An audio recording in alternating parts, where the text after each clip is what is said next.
into the day with the dawn ringing in my ears. Oh, well, I tune into my TV show. No better way, I gotta get myself into gear. Let's go. Oh, and I feel good today with my wake up in the morning Expresso. I feel good today. It's my feel good breakfast show. June is here. First of May. Oh, happy 1st of June. You can say happy 1st of May as well if you want.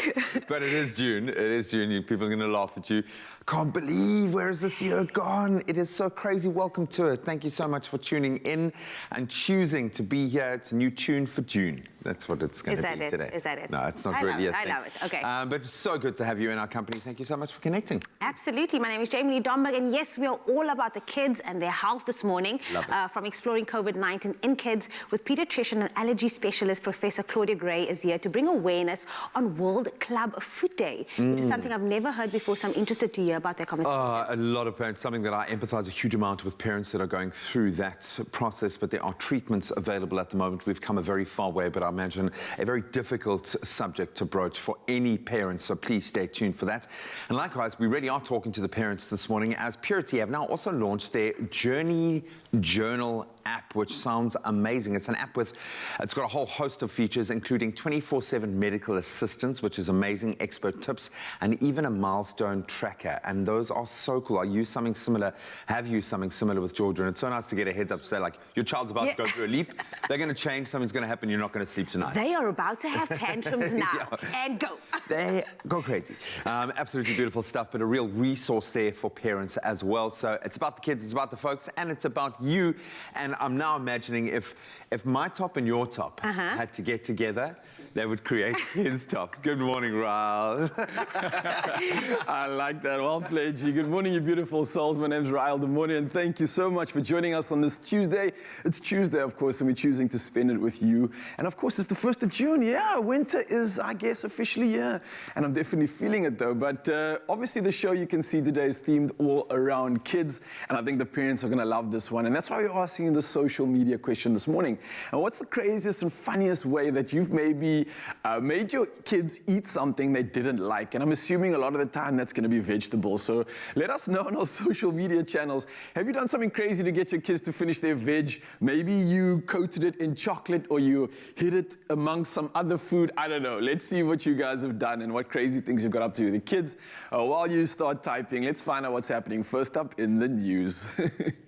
Thank you so much, Raul Demoni. Yes, the time is just after 6, time to have a first look at those news headlines. We start off with your national news. Now, Gauteng hospitals are gearing up for the 3rd wave of the COVID-19 pandemic as admissions increase and the need for beds in intensive care units rises. Oxygen supply has been increased with thicker pipes and backup tanks, additional wards, new tents for suspect COVID-19 patients, and additional staff members. Now, these are some of the measures several of Gauteng's largest hospitals have embarked on as admission numbers soar. In the past fortnight, there have been notable increases in average COVID-19 admissions in the Eastern Cape, Gauteng, Mpumalanga, Northwest, and the Western Cape. Staying with your local news, the SABC showed a profit of 43 million rand in April. The public broadcaster says its advertising revenue was 15.5 million rand more than budgeted for in April. Revenue from sponsorships, in turn, was 25.9 rand more. Now, the management says this is the first time in 5 years that the SABC has achieved this feat, and is proof that the corporation's reversal strategy is working. Moving on to international news, fears of looting are gripping the Democratic Republic of Congo's city of Goma, of which many inhabitants fled last week after warnings that the Mount Nyiragongo volcano could be on the verge of a catastrophic second eruption. Some 2/3 of Goma's population of 600,000 have left, either to Sake in the west or to the Rwandan border town of Gisenyi to the east. Now, meanwhile, Rwanda's environmental agency has said there's no imminent risk of Lake Kivu spewing lethal gases, a feared scenario after the eruption of Mount Nyiragongo. Staying with your international news, China has announced that it would allow couples to have up to 3 children after census data showed a steep decline in birth rates. China scrapped its decades-old one-child policy in 2016, replacing it with a 2-child limit, which has failed to lead to a sustained upsurge in births. The cost of raising children in cities has deterred many Chinese couples from having more than 1 child. They generally say the fundamental issue is that living costs are too high and life pressures too huge. And now some news of putting smiles on the faces of 18 children in East London. East London's very first Smile Week, which will make the almost impossible come to life at Faro Hospital, commenced yesterday. Now coordinated by Smile Foundation, Smile Week is a full working week during which surgeons, the assisting surgical teams, other medical professionals and hospital staff open their hearts and clear their schedules to perform reconstructive surgery on previously disadvantaged children suffering from facial anomalies and the emotional pain that goes hand in hand with such conditions. Now, 18 children under the age of 3 will be undergoing surgery. East London Smile Week is sponsored by Airports Company South Africa, together with Smile Foundation and in collaboration with Faro Hospital.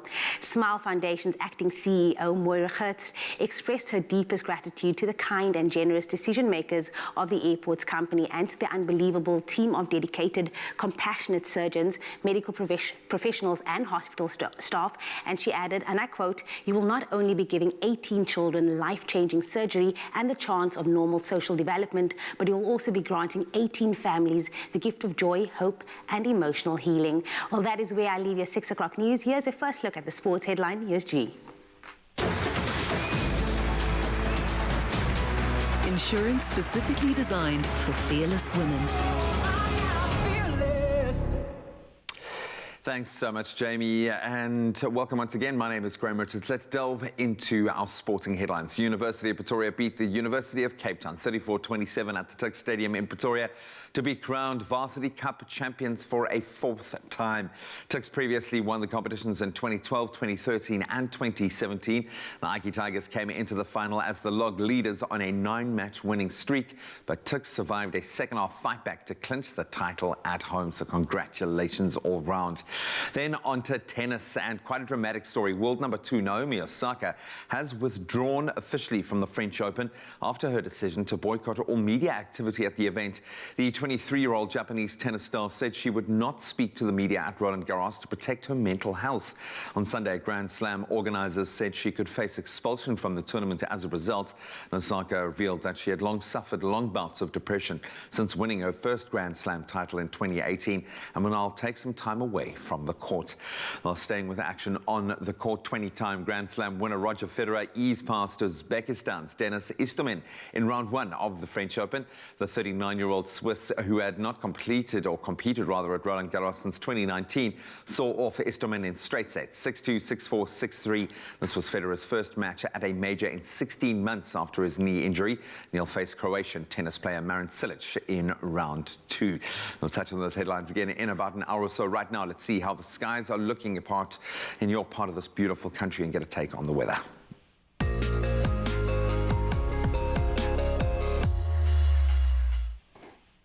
Thank you so much, G, and a big thank you to you, Mzansi, and all our viewers out there that take the time to share their sunrise views with us. We absolutely love it. Now, starting us off this morning, we have Jason Sebastian from Dalpoortshoop, who shared this silhouetted image showing off the pastel-colored skyline in his area.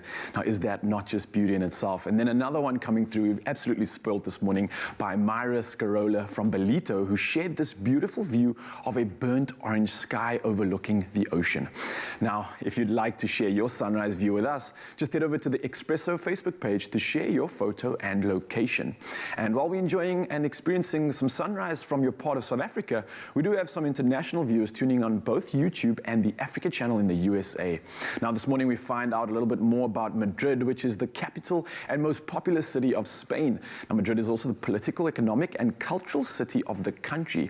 And the city also has home to two well-known football clubs, that's Real Madrid and Atletico Atletico Madrid, and the landmarks and tourist attractions in the area include the Crystal Palace at Buen Retiro Park and the Royal Palace and Gardens, known as the Spanish version of Versailles.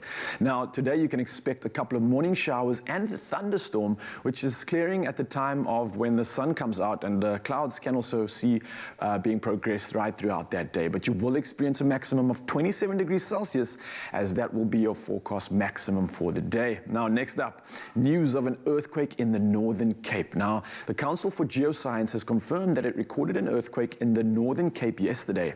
Now, a 2.2 magnitude earthquake occurred just after noon near Postmasburg in the Northern Cape at a depth of 10 kilometers. Now, the monitoring service Allquakes also received reports of an earthquake in or near Springbok just after 5 a.m. yesterday morning. An SABC News team which was at Nababip confirmed that they could feel the earthquake. Now, it lasted just some 15 seconds, and Jasper Knight, a professor at Wits University School of Geography, Archaeology and Environmental Studies, said an earthquake of this magnitude was very small and nothing to be perturbed about. Now, he added that such earthquakes happened often and without people even noticing. Now, this was due to the movement of rocks within the Earth's interior. Well, now to take a look at the rest of South Africa, starting off with Polokwane, you're starting off with a low of 6 degrees and a high of 20. Mbombela, a low of 12 and a high of 24 with a 30% chance of rain. Much the same for Pretoria coming through, a low of 3 and a high of 16 with 30% chance of rain. Then we're moving over to Johannesburg.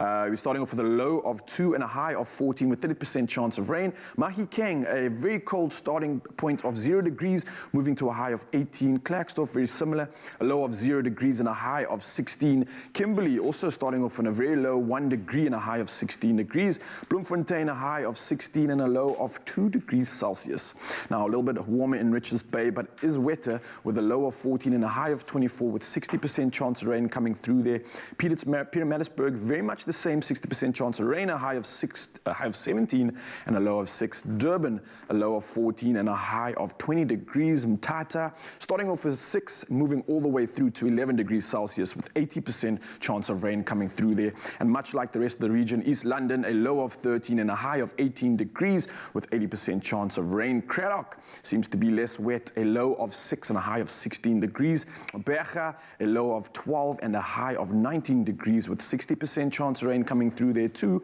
Then George starting off with a low of 9 and a high of 17. And then moving over to Cape Town, we're looking at a starting point of 12 degrees Celsius, moving all the way to 18. Worcester, very similar, with a low of 4 and a high of 18 degrees. And then Sutherland, rather chilly start of 0 degrees, moving all the way through to 14 degrees Celsius. And then last but not least, Uppington, starting off with a 2 degrees Celsius low and moving all the way to 19 degrees. Now, that's a look at our news for this morning. But before we get into all the magic, we've got some more magic. And I think it's Jamie Lee Domberg getting her style look on. Let's see what she's up to.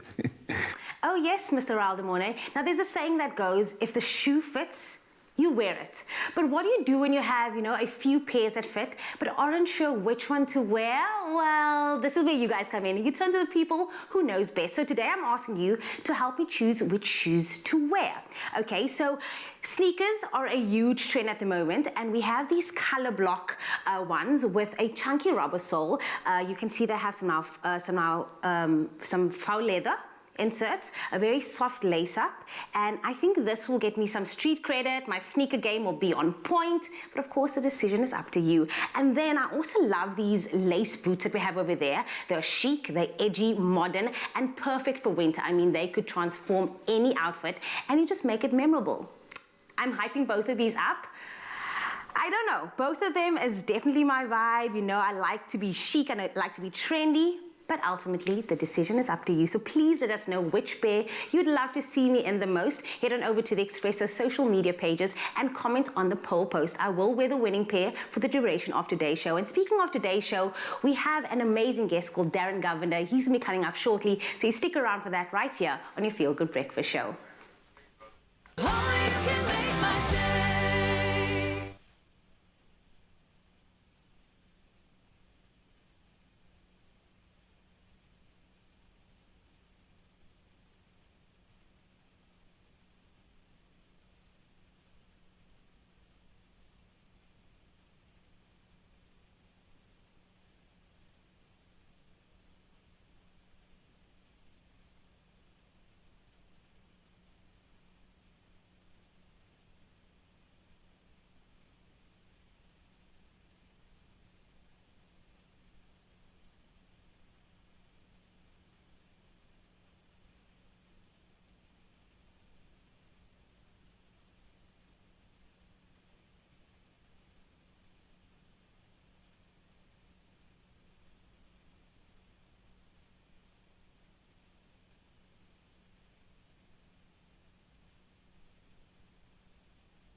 welcome back, you beautiful souls. Yes, it's Tuesday and we're choosing to spend it with you. Now we're opening up with S3 Live here on Expresso, and after finding out about his passion for music in his late teens, R&B, soul and pop singer, songwriter Darren Governor quickly rose to the top. Now he's only 24 years old, but he's recently released his second ever single called Face Like Home. And right now we are blessed enough to have him joining us in the Expresso studio to share more about this budding and exciting career. Darren Governor in the building, welcome, my man. Hi guys, wow. Good Thank you so much morning. for having me. This is like so surreal. It's if next winter was a first, it would be me right now. So yeah, thanks love for that, having me. man. I'm going to speak about it. Let me tell you a funny story. Yeah? December, I was emceeing at a wedding, and he was a surprise entertainment for the wedding. And I made a joke, as MCs do, and I was like, do you know I work for Expresso Morning Show? You should come on the show. And, you know, just hyping up the crowd.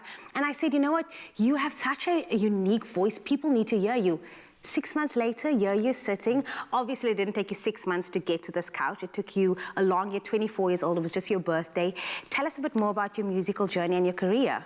Well, as he touched on, I'm sort of a late bloomer when it comes to music. I picked up guitar when I was about 17, 18 years old. And then I always wanted, or the reason I picked up guitar was because I always wanted something that could accompany me wherever I was, not something that I had to plug in or, you know, when load shedding kicks in, you can't really do anything. So the fact that the guitar, acoustic guitar specifically, is so, it stands alone like that, it really drew me to it. And then through that, I grew into it. I grew into singing because I also didn't even really sing growing up. I actually auditioned for a children's choir when I was about 10, 11. My siblings got into it, but the question they asked me, it's at the New Apostolic Children's Choir, they asked me, they stopped me and they said, my boy, do you smoke? And I was like 11, 12 years old. And then yeah, that was sort of etched into my brain for the next few years. But then through listening to music, I fell in love with it, guitar, vocals, everything. And here we are today. So yeah, it's been a short journey, but a very fulfilling one so far. Yeah, Definitely. we are today. Welcome again. Now, listen, man, I believe that you don't just sing on your own and you're not just using the guitar, your own acoustics, but you also play with a band too. So you've got this unique versatility where you can do some a cappella, you can do some solo performances, but work with a band too at the same time to create that new feel. Why do you think that's important for you, and especially in terms of the versatility in this day and age when it comes to music? Why is that something you're pursuing, Ewan? Well, the goal of my music, I'd say, is to reach as many ears as possible. So if an opportunity arises where they need an intimate acoustic jam vibe, I want to be able to do the job. If they need a full, like, showstopper band arrangement type of thing, I also want to be ready for that. And it's different types of performances and does different things for crowds. So to be able to have that variety of performance, I think, especially now in this time where work is a bit, especially live music, is quite rare, but you want to be ready for any opportunity so that you can reach the most amount of people possible. I love that. You're looking for a jazz, let's get Darren. You're looking for a cappella, Yeah. Darren. Let's get Darren. Looking for acoustic, Darren. Let's speak about that, how important that is, because I mean, I've seen you work with people like Chad Simon, you know, Cohen, always being the backup singer. And this year you said, you know, I'm stepping into my own, I'm releasing new music. Your second single just debuted on Friday. Tell us about that, why it was so important for you to create it right now. Well, with the times we are in now, with the pandemic, musicians and performances have had to relocate mostly online. To the global market with online releases. So yeah, I've been a part of other people's projects. I played guitar on No Feelings by Cohen and Chad Simon, one of my favorite tracks ever. It's a treffer. So after being behind the scenes with other people's projects, learning about the process a bit more, I'm so happy to now finally put my own music out there because I've got my own deep thoughts about music and how it makes me feel. So to be able to make other people feel a similar way is something I don't take lightly, definitely. Yeah, man, and now you've got your music playing around the world and everybody gets to hear it. We've come a long way, Darren. I actually had my first ever radio debut on Thursday evening. Chad Simon debuted on Good Hope FM for the first time. Oh, wow. What was time. that like, man? Tell us. It's wow. I can't even really explain it. My heart was pumping when he brought it up. And then it was over in a second like that. So, yeah, it was definitely something very special. Don't forget us when you're famous. I'm going to say that I discovered you at that wedding, so I'm going to take full props with this. But Darren Governor is still hanging out with us here on your Feel Good Breakfast Show. Lots of fun, lots of games, and a performance coming your way. Yes, indeed, and we're going to make the man a coffee because he needs a coffee this early in the morning. So for a hashtag Travel Tuesday, we're going to head to what many consider to be the center of the Renaissance in the 15th and 16th centuries, the Italian city of Florence, a creative hub. It is here that intellectual and artistic geniuses like Dante, like Michelangelo, Leonardo da Vinci found inspiration to produce some of their most powerful works of art. It's also where we find some of the best coffee in the world. Now, coffee is central to life in Florence, and Expresso celebrates the influential city with the Ispirazione Firenze Arpeggio. So I'm going to invite my man with the master plan. Ryle, get in here, dude. Oh, gee, always looking out for his brother. Thank you, Buddy, my this friend. is a special one. Come nestle close here. What have you Get got nice for us, bro? And warm. Is it just like me? Does Darren look like Bruno Mars? He does actually a little bit, man. I'm probably sure that he probably performs even better than him too. I can't wait to see how perform. So we're going to make him a coffee in the moment, but I'm going to make you a coffee right now. Yes, please. So we're going to crank this guy up, and we're going to do an espresso. So the Firenze Arpeggio, it tends itself towards a ristretto or an espresso, nice small coffee, beautiful, beautiful roast. It's drawing inspiration from all over Italy, in fact, with light, fruity notes of the Costa Rica Arabicas from the north, and then it's got that intense cocoa notes of the classic Italian roasting from the south.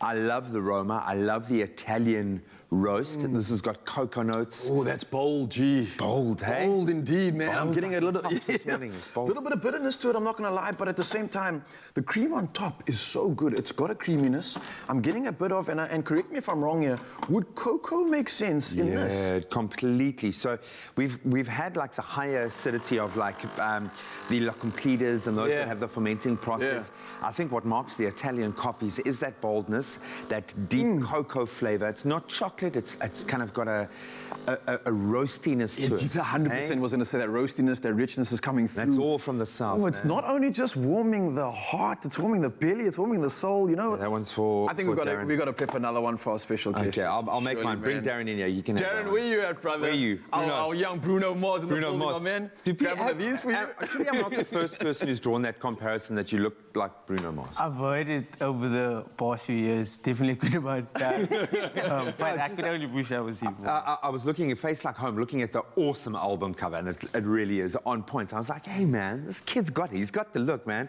What do you think of that? Hey? Wow. It's got a kick to it. So your eyes were like, I'm awake. Darren's awake now, I'm guys. definitely awake now. But wow, I'm definitely a coffee person, so quite bold, as you said. But those after notes are coming through now. Leaves quite a nice feel. yeah, what I like about this is one of the first coffees that I fell in love with. It's got an intensity level 9, and that's not the amount of caffeine that's in it, but it's that flavor punch. Beautiful, short coffee, definitely as a ristretto or as an espresso, because it's got that boldness of flavor. You don't want to overdo it. I wouldn't even ruin it with milk. Have it as is. I'm going to Thank you, sir. now stop talking and have a little bit of taste. Buddy, hopefully this has woken you up for today. Cheers, Darren. Cheers, guys. Cheers, G. Oh, that's absolutely beautiful. Yeah, man. Ching, ching, my buddy. Well, hopefully that's inspired you to go out and explore the world through the flavors of coffee. Florence is a beautiful part of the world. We might not be able to travel there in person, but we can certainly take our taste buds there. Cheers. Oh, man. That is lovely, eh? With every cup, we cultivate some of the finest coffee in the world, celebrating farmers as artists, elevating every coffee moment. Because with every cup, precious coffee preserves the beauty of our world. Nespresso, what else? Oh, you can make my day.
Welcome back, everybody. This is your Feel Good Breakfast Show on S3. Now, good shoes takes you good places. And earlier on, I asked you to help me choose between a pair of sneakers or boots. And let's find out, before we decide, let's find out what you had to say. So obviously gave you the option. Sinako says lace-up boots would look good on her with a heart face. Heart face back at you. Palesa says lace-up boots. Colin says boots for me. Palesa also says, different Palesa says lace-up boots. And Nelly Nels also says the boots. I mean, it is what it is. We can all agree that the boots is the winning pair. So I'm going to change into this look for the rest of this Tuesday. And of course, you at home, you can shop all your favorite winter shoes at Woolworths. And this is available in store, online, or on the Woolworths app.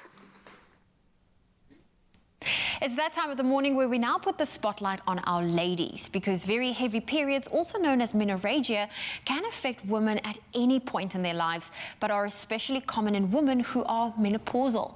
Now, the excess bleeding, the pain and irregularity in cycle length can all have a negative impact on our daily lives. And one of our regulars is joining us now, gynecologist and obstetrician Dr. Jason Bennett, who is here to help us really understand irregular and heavy periods a little bit better.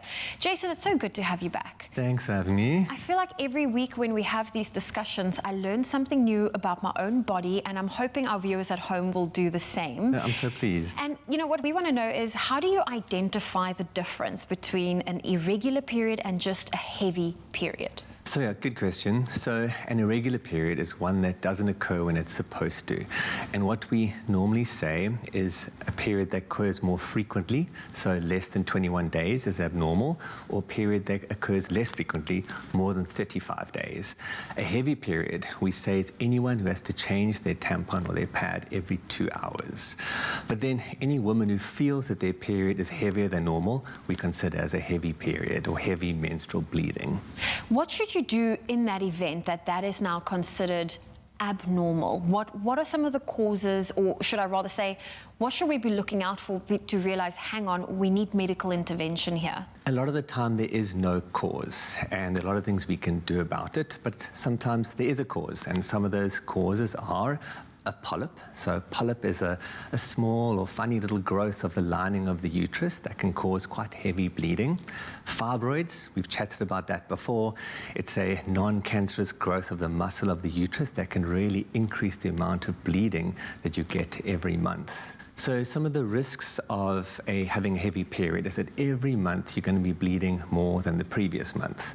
And over time, you can develop something called an anemia, where you lose a lot of iron and suddenly you start feeling very weak and very tired. And it can really impact on your normal daily activities. Also, it's a little bit depressing every month, or makes you quite anxious to know that you're going to be having a very heavy period, and also not be able to predict when it's going to happen.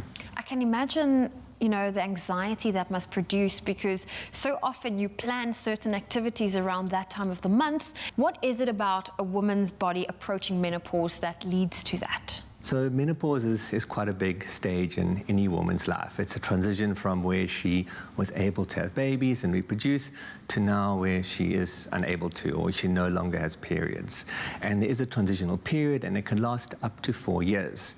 And what happens is that your levels of estrogen and progesterone and testosterone can decrease quite significantly.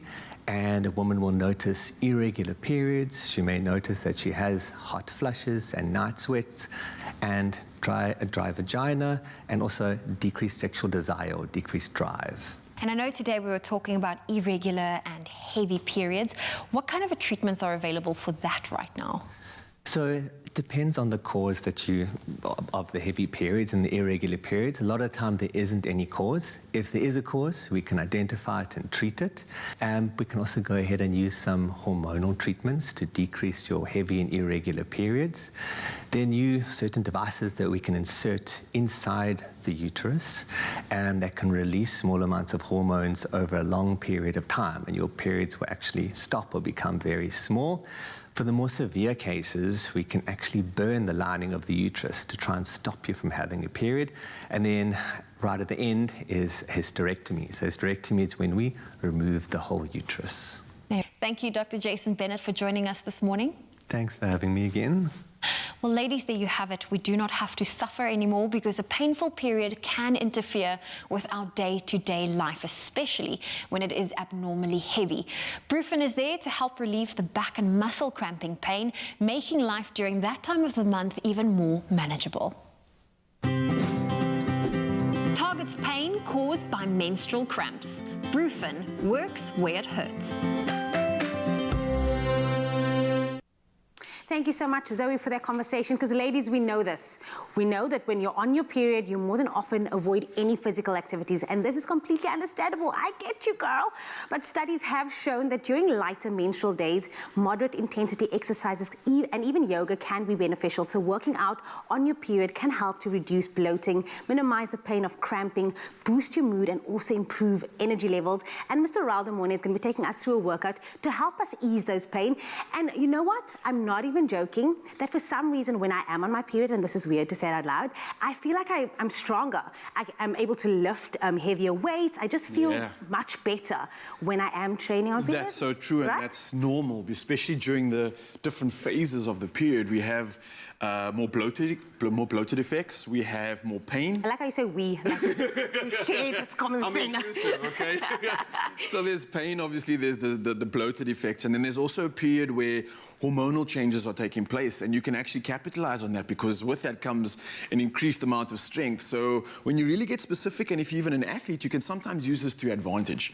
But what we're going to do is use all our knowledge. I hate you. Let's do this. It works, it's fuel. But what we're going to be doing is focusing on something that a lot more people can do, women obviously especially, when you are suffering from your period. And what we're focusing on is a little bit of a variation from, if you're aware of HIIT training, which is high intensity interval training, what we're going to focus on is LIT training. Now, I know you like that word. I know you've done it before, but this is a different version. Now, this is low intensity interval training. And what it means is that we're going to reduce the impact on our joints. We're going to reduce the risk, but we're still going to get a cardio feel out of this. So the breaks are going to be a little bit longer, but you're still going to be able to benefit from the same sort of conditions that you would in a HIIT style training. Just going to take a little bit longer, so we need more time. And what we're going to do is actually grab some weights for this and have some fun. So we've got some crush bottles that we're going to use as our makeshift weights. And again, I love doing this, guys. The reason why I always use water bottles is to show you at home that you don't have any excuse. You don't have to go out to the shop and spend a lot of money on expensive dumbbells and kettlebells. You've got equipment at home, and there's a perfect hack for you right now. All right, so let's get into the good stuff, Jamie. Yes. Using our bottles as weights, of course, you can increase the intensity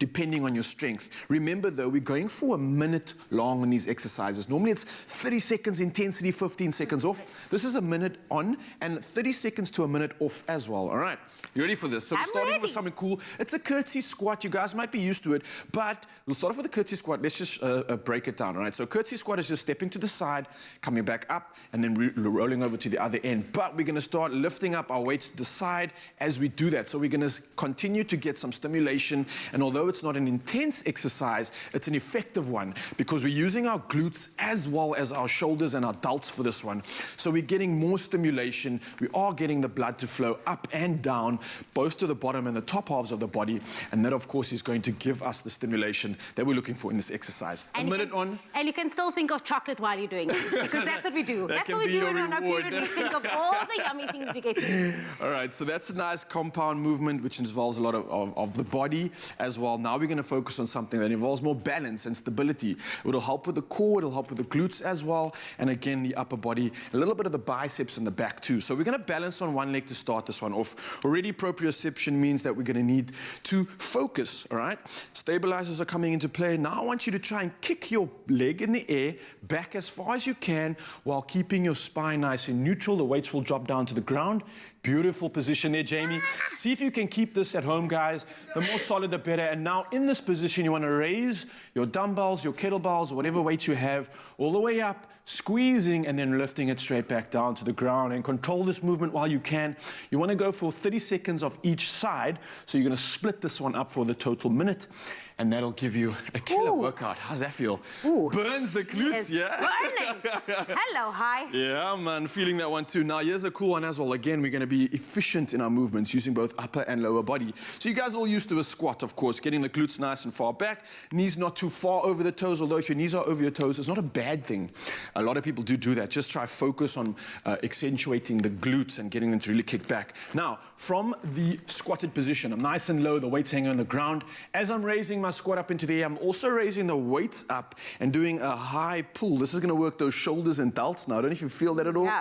And then on the way down, you want to release your squat and also at the same time, drop the weights down to the ground. Now, again, of course, a minute on, and you can see the pace that Jamie or I are going at, it's perfect. You want to really control this. You want to be in control, and you want to make an effect with every single movement that you are performing in this exercise. If you're feeling comfortable and the pain's not quite there, or you're in a milder phase of your period as well, you can increase the intensity, you can increase the tempo of these exercises. But just remember, it's low impact intensity training, all right? So that means that you're going to go for a longer period than you would with HIIT. That means you can enjoy this. You can get into the zone, you can get some mental focus, and at the end of the day, put some music on, half an hour to an hour's gone, and whoa, I've just smashed the full workout, and you didn't even feel it. How easy was that? And then you can go cry in the bathroom and be like, oh my gosh, I hate my life. Oh, actually, not really. But this is good. This is good. Got the heart rate up. Definitely felt the burn with a few of those exercises, but definitely something that you at home should try. Enjoy, guys. Let's go. Only you can make my day.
It's my feel-good breakfast show.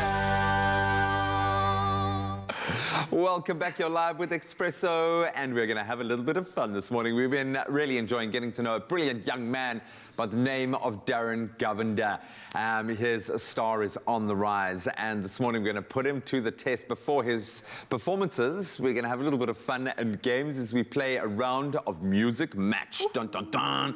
And this is how it's going to work. I'm going to give our players, Jamie and Darren in this case, a word, and they need to sing an existing I stress, existing song that features that particular word in the lyrics. And I suggest you guys play at home. It's a really fun game to play.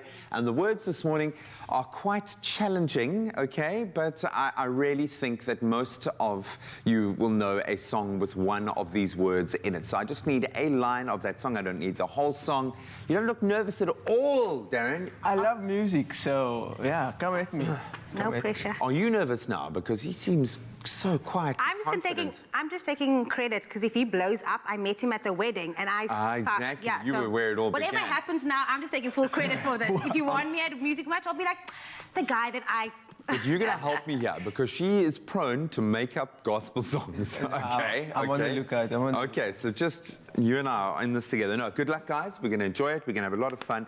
In fact, I'm going to let you start this morning because you're so confident, and I'm going to give you our first word, which is peaches.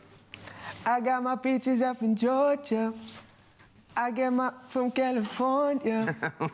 I met my chick up in the north, yeah, better. I get my life up from the source, yeah.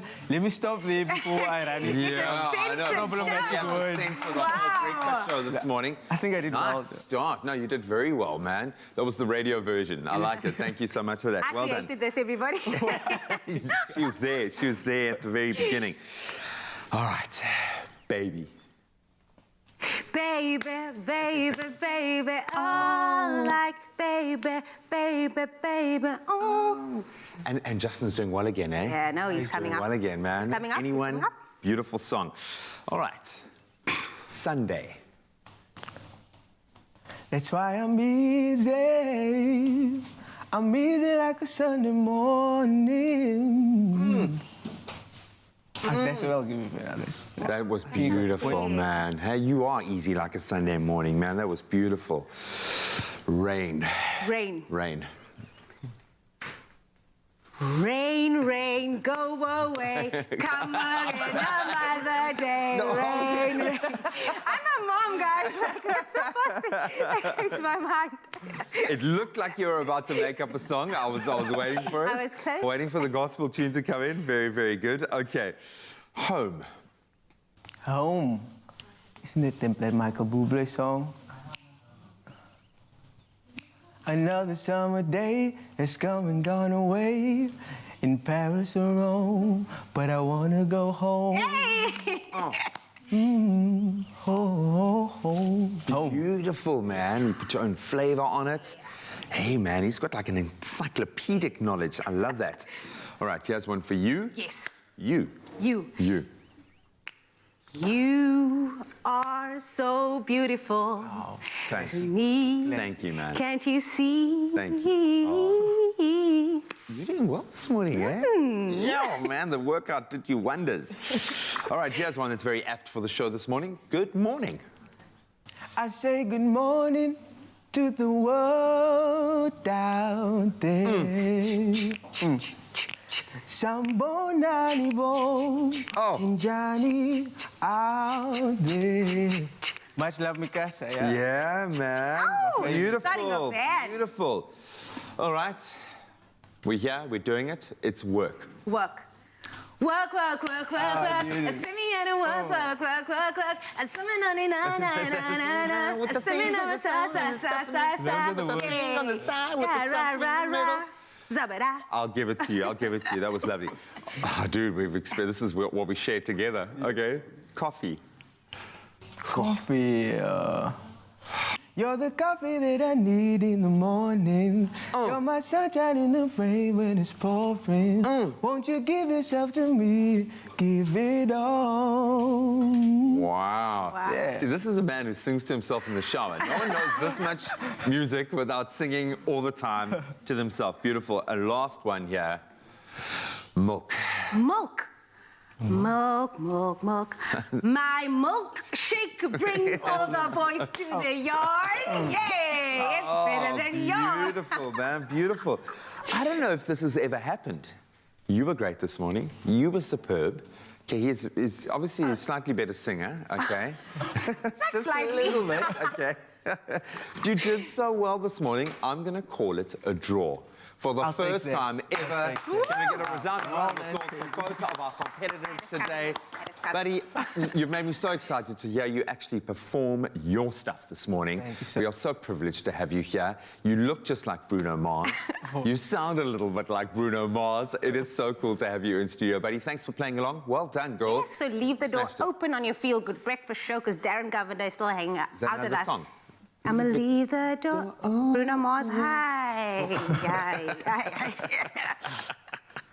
Jamie, I think you had you when you said, my milkshake brings.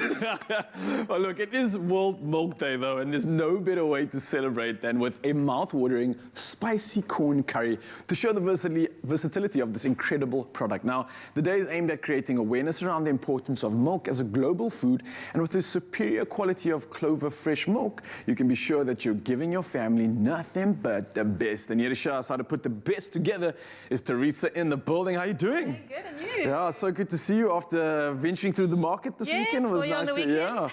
How are you doing this morning? Very, very well. A bit chilly and ready for a curry. So that's the Yes. perfect condition for a curry. If it's chilly, Absolutely. this is definitely going to warm you up, right? Awesome. And So I'm going we- to put you on chili duty if that's okay. Okay, let's to do chop it. some chilies. Yeah, so definitely curry weather at the moment. Am I chopping these Freezing up slow? outside. Yes, please. Okay, Just little cool. slices. I've got some oil in our pot and I'm going to add some butter. All right, Teresa, before I begin, is there a specific way to cut chilies? Can I Just little like- slices, Okay, yeah. just to make sure. Don't rub your eyes, yeah. Okay. I definitely made that mistake before, and I'm sure if anyone we've else all does, done it. they'll never do it again. So we're using butter and oil. The butter adds a lovely flavor and the oil actually prevents the butter from burning. Okay. So that's a little tip for you. That's actually quite a good tip just for general Yeah. cooking, right? I'm going to add some curry leaves. And these will soften while you're cooking, so you can leave them in there throughout the process. And even when you serve the curry, Okay. you can leave them in there. Some mustard seeds and some onion. Onion. So just is gonna let that everything, soften. is the pan already on? Was the It's pot already on? Yes, Okay. yes. Quite hot? This is cooking, yeah. I've just turned it up. All right. So we're going to let that soften. The curry leaves and the mustard seeds will release their flavor. So you'll probably need to cook that for about 5 minutes just to soften. Soften that all up, looks right. Great. The chili. I think I've done an okay job with the No, you've chilies. done a You great could be the job. judge of that. Should I pass it over to you? Yes, please. Those are Booyah. going in. Beautiful. Some lovely heat. So with curries, we start, it seems, with the spices and everything else Yes. first, as opposed to Definitely. the other way around, like your meats and things like that. Yeah. You want to activate them in the hot butter and the hot oil. Yeah. It just gets that flavor going. And I definitely agree, because it's like the crux of the entire recipe is always in that sauce and that goodness. So I like the fact that you're Flavor. focusing on this flavor component Yeah, first before we get to the other stuff. We've got to have those aromatics. They're just beautiful. indeed. So I'm also going to add some ginger paste and some garlic paste, which is a lovely base to use for your curry. And then, can you pass me some of those spices, please? Yes, what am I So passing you, we've by got the way? garam masala and we've got roasted masala. Garam masala, that is like a Lovely spice. traditional spice. I mean, I think Yes. everybody knows about that. So we're going to put Beautiful. those in, just let those cook off for a minute. And I'm already getting some of those flavonoids coming through You here. can smell, hey. Smelling good. Yeah, and it looks beautiful. It adds a lovely color. So now we're going to add the sweet corn. Oh, Sweet smells corn. amazing. Now we're starting to complete these colors of the Yes. rainbow, which is something I can never get enough of, especially when you're eating. I think more colors often relates to, not always, but often relates to a better health, a better balance, and of course, more nutritional value going into you at the end of the day. I mean, the more colors you have on your plate, the better, I always say. And the bright colors tend to be the healthier ones. Yeah. So just cook that off for a minute. Let those spices get in there. Smells fantastic. I'm going to add some grated tomato. Grated tomato, So right? we've got lovely veggies in there. And then we're just going to top it off with our clover Starting milk. to look good. Fantastic. eh? And what I like about the milk in this recipe is that it just softens those spices a little Yeah. bit. So if you're serving this to the family, I know my kids aren't very keen on a lot of spice, but this just softens it a little bit and everyone will absolutely I love think it. it's cool, yeah. So you can kind of start at like a hot level, but then you can use a hero ingredient like clover over here Yes. to assist you in bringing that intensity down. And Totally. another cool thing is that I've noted each year the benefits of milk and dairy products have been actively promoted around the world, right? And what's a better way to do so than with obviously the goodness and the nutrition from Clover's fresh milk? So Totally. like you said, the milk is great for recipes. It helps to soften the spicy flavors, like you've mentioned, for the entire family. So I think everybody can essentially enjoy a hearty bowl of curry. They definitely Yeah. will. And I've just seasoned with a bit of salt and pepper. Let it simmer and thicken up a little bit, and then you can serve it with your favorite side. So rice, poppadoms like we've got today. Ooh, those look good. flatbread, Yeah. anything And that's like where you can that. get creative. You can even make Yes. a wrap out of this if you wanted to. You could, definitely, and save some for the next day because it'll taste even better. All right, okay. So while I walk over there and put the proof in the pudding, you guys at home, of course, you can get over, well, you can get this recipe at expressoshow.com. It's a beautiful one. It's something that I think, I never actually thought it would take this quick. Very, It's very quick. less than like 5 minutes. It's great. So for a weeknight dinner, it's absolutely perfect. All right, so I love these things. I know. It's like, They're amazing. like adult dip in a way. It's like you can put your meat and everything in here. I love Let me it. grab a big Oh, piece, that is yeah. delicious. I never was taught about this thing called a TV bite, so excuse me. Oh, well. Go for it. Oh, absolutely nailed it. A good balance, not too strong. Yes. I think that's coming through from the clover there, From the which just clover. kind of made it soft. Brilliant. Textures, it's not too crunchy, it's not too soggy. Perfect balance. Beautiful form, Teresa. Thank you so much. You, Mzansi, get this recipe, of course, expressoshow.com. Your belly's going to be warmed up this winter. Enjoy.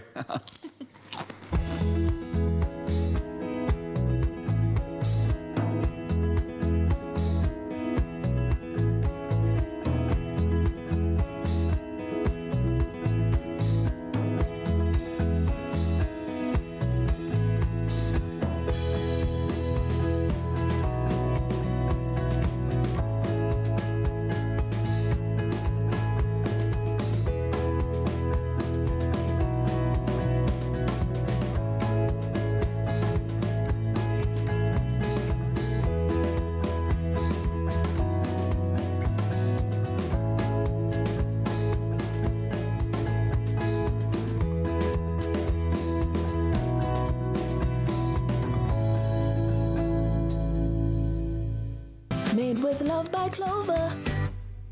Only you can make my day.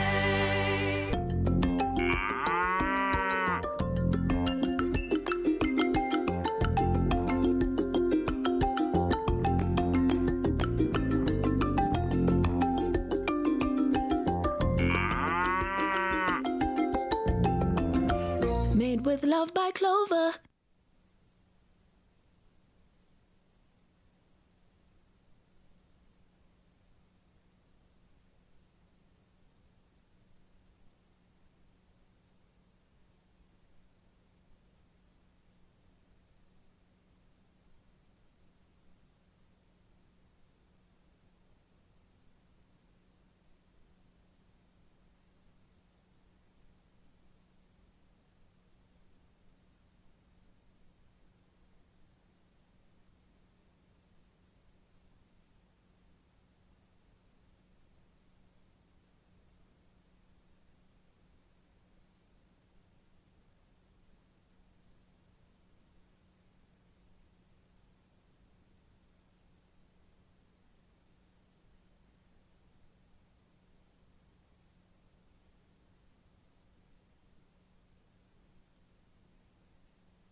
It's my feel-good breakfast show. Yes, beautiful souls, welcome back. We are live and it's the moment we've all been waiting for. Now, we've got a morning filled with brilliant performances by up-and-coming musician Darren Govender in the building, and we're kicking it off with his rendition of John Legend's sweet 2013 track called You and I. Brother, take it away.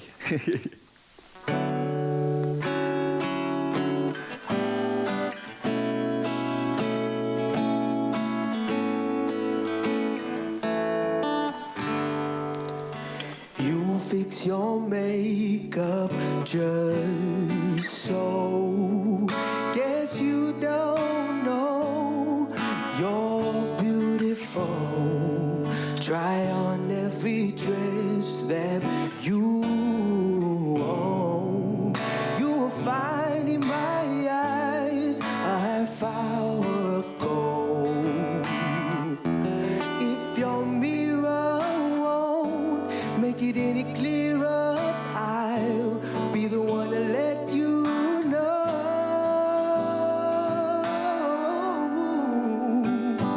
Out of all of the girls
Wow, wow, wow, brother. You have got me and the rest of Mzansi in our feels. I can't thank you enough for that. And it's only just the beginning.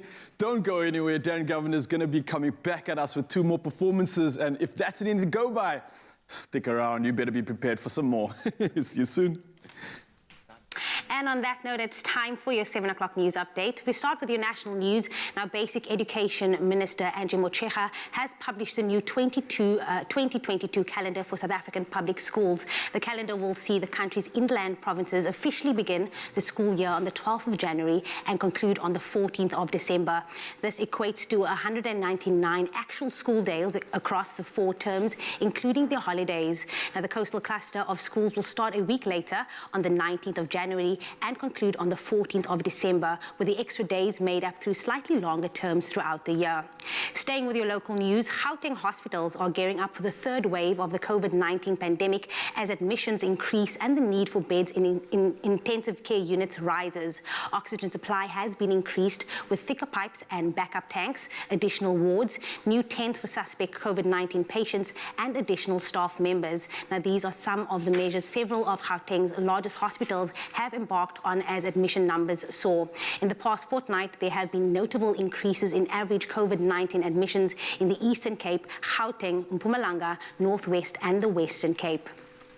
Moving on to the international news as well, a man suspected of killing 70 endangered tigers has been arrested in Bangladesh after a 20-year search. Habib Talukder, known as Tiger Habib, was finally apprehended following a tip-off after 3 previous arrest warrants had been issued for him. The 50-year-old had operated in the Sundarbans mangrove forest on the border between India and Bangladesh, home to the world's largest population of Bengal tigers. Now, Bangladesh tiger census data released in 2018 showed numbers in the Sundarbans had risen to 114 that year from a record low of 106 in 2015. Staying with your international news as well, fears of looting are gripping the Democratic Republic of Congo's city of Goma, of which many inhabitants fled last week after warnings that the Mount Nyiragongo volcano could be on the verge of a catastrophic second eruption. Now, some 2/3 of Goma's population of 600,000 have gone either to Sake in the west or to the Rwandan border town of Gisenyi to the east. Meanwhile, Rwanda's environmental agency has said there is no imminent risk of Lake Kivu spewing lethal gases, a feared scenario after the eruption of Mount Nyiragongo. And now some news of South Africa's exciting donation to India. Thanks to South Africa, people in India will soon see wild cheetahs for the very first time in 70 years. 8 cheetahs, 5 males and 3 females donated by South Africa's Endangered Wildlife Trust will arrive in India's Kuno National Park in November. India declared cheetahs extinct in 1952 and numerous reintroduction of efforts since have been installed. India's last known wild cheetah died in 1947, with the species being declared extinct just 5 years later. Cheetahs were common in the region until the early 20th century, and under British colonial rule, cheetahs in India were classified as vermin, with rewards offered for their culling. The Kuno National Park, some 500 kilometers south of the capital, occupies an area of 748 square kilometers and has an abundance of deer and wild boar, which make good prey for the arriving cheetahs. Now, the Indian government has allocated 26.5 million rand for the relocation project, which will go towards fencing, forest management, and the transportation of the cheetahs from South Africa. On that good note, that is where I leave your 7 a.m. headlines. Here is G with the sport headlines. Fear gets overwhelmed. Fearless overcomes. With all women dread disease cover from First for Women. Well, bringing to a close a thrilling season of varsity rugby. University of Pretoria beat the University of Cape Town 34-27 at the Tuck Stadium in Pretoria to be crowned Varsity Cup champions now for a 4th time. Tucks previously won the competition in 2012 and a year later in 2013 and then in 2017. Now, Aki Tigers they came into the final obviously as the form favourites, the log leaders on a 9-match winning streak, but Tucks survived a second half fight back to clinch at very hard-earned title at home. So congratulations all round. Now, quite a dramatic story unfolding in tennis. World number 2 Naomi Osaka has withdrawn from the French Open after her decision to boycott all media activity at the event. The 23-year-old Japanese tennis star said she would not speak to the media at Roland Garros to protect her mental health. But on Sunday, Grand Slam organizers said she could face expulsion from the tournament as a result. And Osaka revealed that she had long suffered from long bouts of depression since winning her first Grand Slam in 2018 and will now take some time away from the court. Well, back on the court, 20-time Grand Slam winner Roger Federer eased past Uzbekistan's Denis Istomin in round 1 of the French Open. The 39-year-old Swiss, who had not competed at Roland Garros since 2019, saw off Istomin in straight sets, 6-2, 6-4, 6-3. This was Federer's first match at a major in 16 months after his knee injury, but he really did look back to his best, and he'll face Croatian tennis player next, Marin Cilic, in round 2. And we'll touch on those headlines one more time at 8 o'clock. Right now, let's see what the weather has in store today.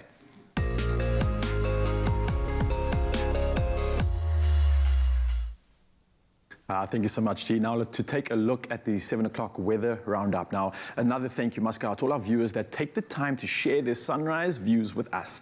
And kicking us off at 7 a.m. this morning, we have a misty morning featuring a lighthouse in the area from Andre Bester from North Head Lighthouse in Saldanha. And now, moving over to the inlands of Gauteng, we received this stunning photo from regular contributor Ntokozano Theo Makatini from Johannesburg. Now, I absolutely love these pictures. The rest of Mzansi too, and if you'd like to see your photo featured during one of our weather segments, it's really simple. All you got to do is head over to the Expresso Facebook page to share your photo and location. And now, while we enjoy experiencing a sunrise from your part of South Africa, we do have some international viewers tuning on both YouTube and the Africa channel in the USA. Now, this morning we find out a little bit more about Fish River Canyon, located in Namibia. And it's the largest canyon in Africa, and as well as the second most visited tourist attraction in Namibia. Now, it features a gigantic ravine, in total about 160 kilometers long and up to 27 kilometers wide, and in certain places almost 550 meters deep. Now, the Fish River Canyon hiking trail is one of the more popular hiking trails in southern Africa, and the immense scale and rugged terrain has drawn many visitors from all over the world to experience what hiking or trail running in the canyon can offer. Now, if any of our viewers are lucky enough to be in this beautiful region, please do send us any pictures you might have, and we'd love to see your views of the experience. Now, the area will experience a sunny day today with a mild maximum of 20 degrees Celsius. And now for some news on dam levels and further cold. Several dams across the Western Cape are already showing significant increases in their levels thanks to good rainfall early in the season. Now, Local Government and Environmental Affairs MEC Anton Bredel says the Theewaterskloof Dam, which is the largest dam in the province, has seen an increase from 74% to just above 80% in the past week alone. Now, Bredel urged consumers to continue using water responsibly and said that responsible, sustainable water consumption must become a permanent part of the day-to-day existence of all in the province. Meanwhile, the Weather Service predicts that the present cold snap will last for a few days, and it should warm slightly towards the weekend. Now, rain will spread to the northern and eastern parts of the country, namely Gauteng, Mpumalanga, and the southeast parts of Limpopo today, as temperatures will cool further. And tomorrow we'll probably see the coldest minimum temperatures for the week. Now, if you'd like to share your sunrise view with us, then of course head over to our Expresso Facebook page to share your photo and location. And now to take a final look at the 7 o'clock weather report in our country, we're starting off with Polokwane, and it's starting off with a low of 6 and a high of 20 degrees, 25% chance of rain. Mbombela, a low of 12 and a high of 24. Pretoria, a low of 3, a high of 16, 30% chance of rain too coming through. Johannesburg, a cold start, 2 degrees Celsius moving to 14 degrees with a 30% chance of rain. Mahikeng, a frosty, icy 0 degrees to start the day, moving all the way up to 18. Flagstaff, very similar, a low of 0 degrees and a high of 16. Kimberley, much the same, a low of 1 degree Celsius, moving all the way up to only 16 degrees. Bloem also experiencing a high of 16 degrees with a low of 2. Richards Bay moving up a little bit warmer. It's 24 degrees of a high with a 14-degree low. 60% chance of rain coming through there. Pietermaritzburg starting off on 6, moving all the way to 17 degrees and another 60% chance of rain.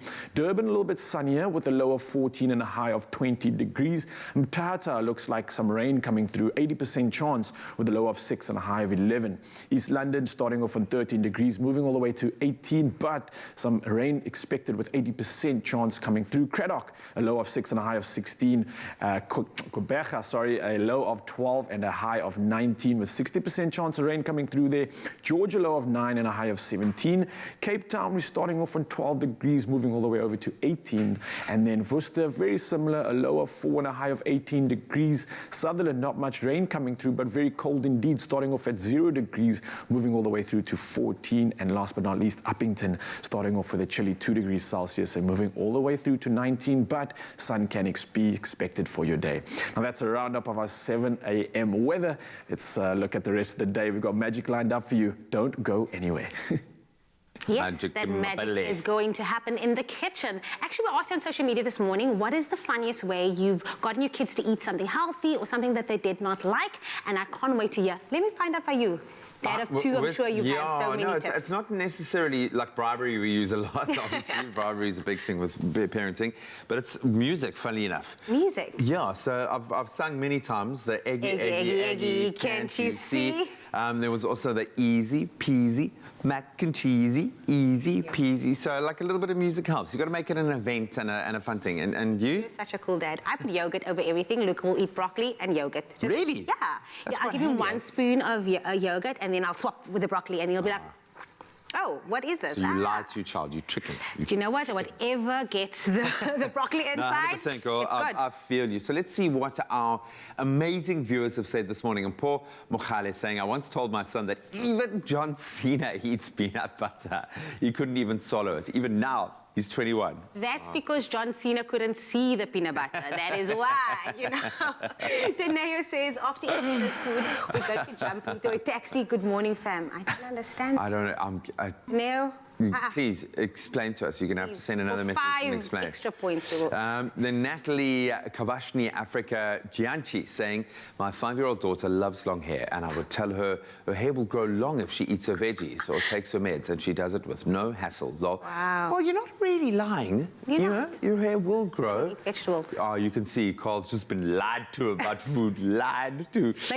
Maybe Zoe told him that if he ate that omelette, his hair will grow, and it didn't grow. It just grew in the middle. Oh, I'm sorry that they lied to you, Carl. We see you. I can see you. Okay, so maybe this is a way you can get your child to eat something really delicious and comforting. You just make it delicious and comforting. That's what we're going to be doing now with some milk course. Absolutely beautiful. Yummy. A healthier you starts with you and your plate. Join us on a nourishing journey by entering to be on SABC2's new show, Color Your Plate with Koo. To be part of the show, buy any 3 Koo products and send Koo5 a day to 072 741 5357 on WhatsApp. Follow the steps to load a picture of your colorful meal served and stand to win prizes valued at 500,000 rands with Koo. Koo, uzotwala.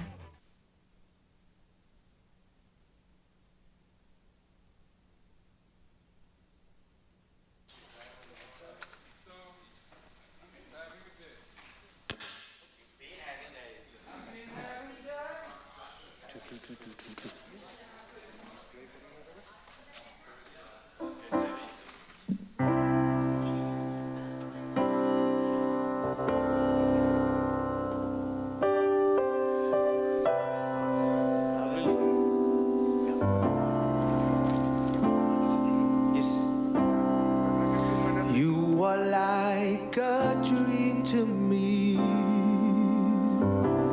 I fall asleep so easily when you're wrapped up in my arms. Forget the calls and the alarms. Right now I only answer to you.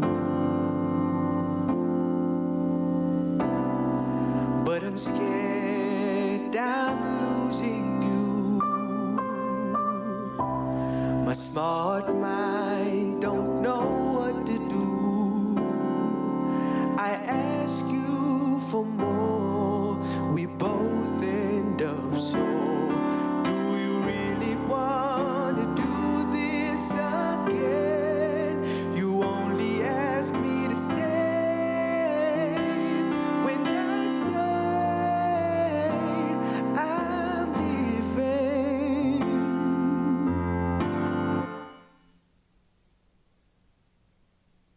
It's my feel-good breakfast show. Welcome back. It is the 1st of June and we are dancing to a new tune this morning. No, that's silly. We're back in the kitchen and we are making delicious food.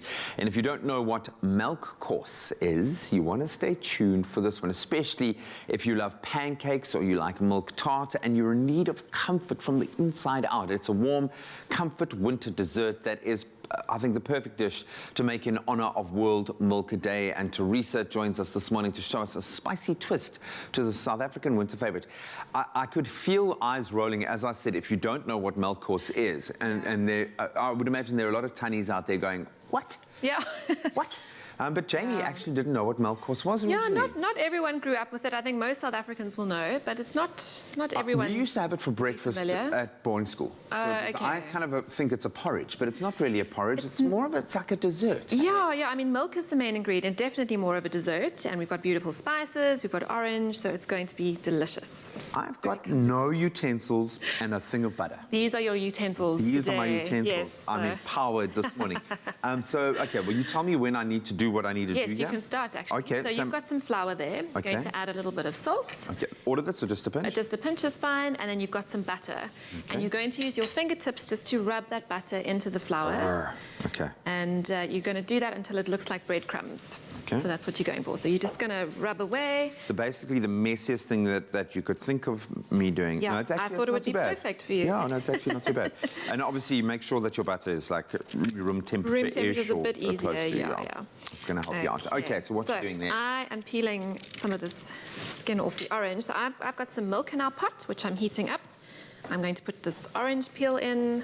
This we will take out later, but it's just going to infuse some lovely beautiful flavor, yeah. And then I'm going to add some spices. So I've got some ginger and some allspice and some cardamom. Okay. So lovely warming spices. It's such a comforting... It's got like a chai vibe about it, yeah. Absolutely. So what you want to do is just bring this milk to the boil, then lower the heat and let it simmer for a couple of minutes. Let those spices really get in there. Okay. How's your rubbing in? Oh, that looks great. Hey, it's actually good. looking like breadcrumbs. To what degree do you need to do this? You don't want it to be one big lump, but just little crumbs. That looks good. As long as there's not a lot of dry bits of flour. Yeah, and I think I've incorporated all of the flour. Okay, so once you've let this simmer, I'm just going to take this orange out because you don't want to obviously eat that part. But I love that. I love the spice and orange balance of flavors. It's going to be delicious. Yeah. Okay, I think this must be ready. You've done a great job. Thank you. Oh, that's perfect. It's lovely breadcrumb consistency. I'm trying to clean myself off. And then I'm just going to add this into the milk. And you're just going to make sure that you keep stirring.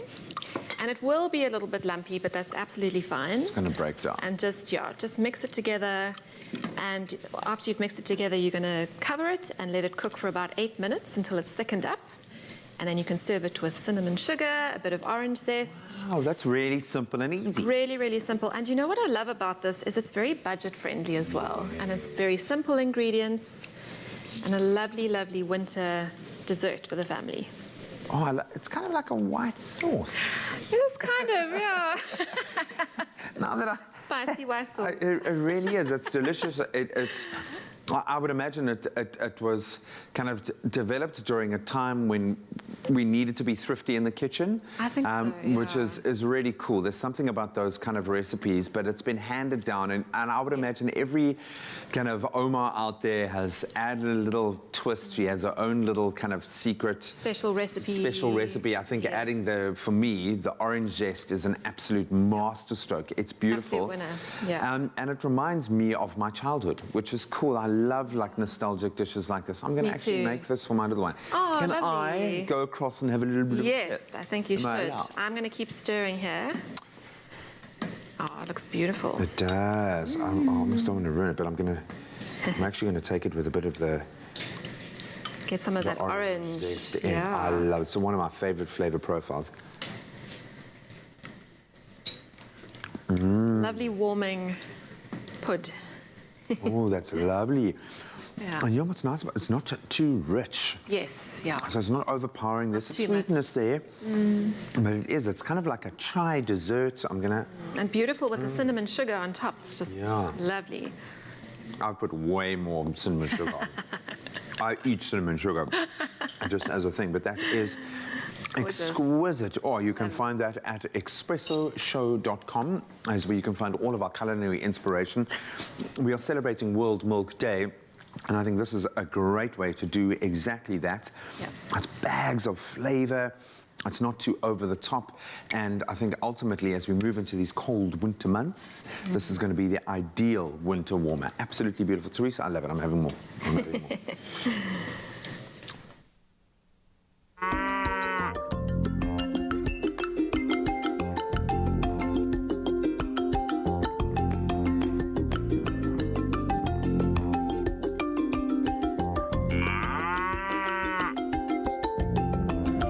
Made with love by Clover.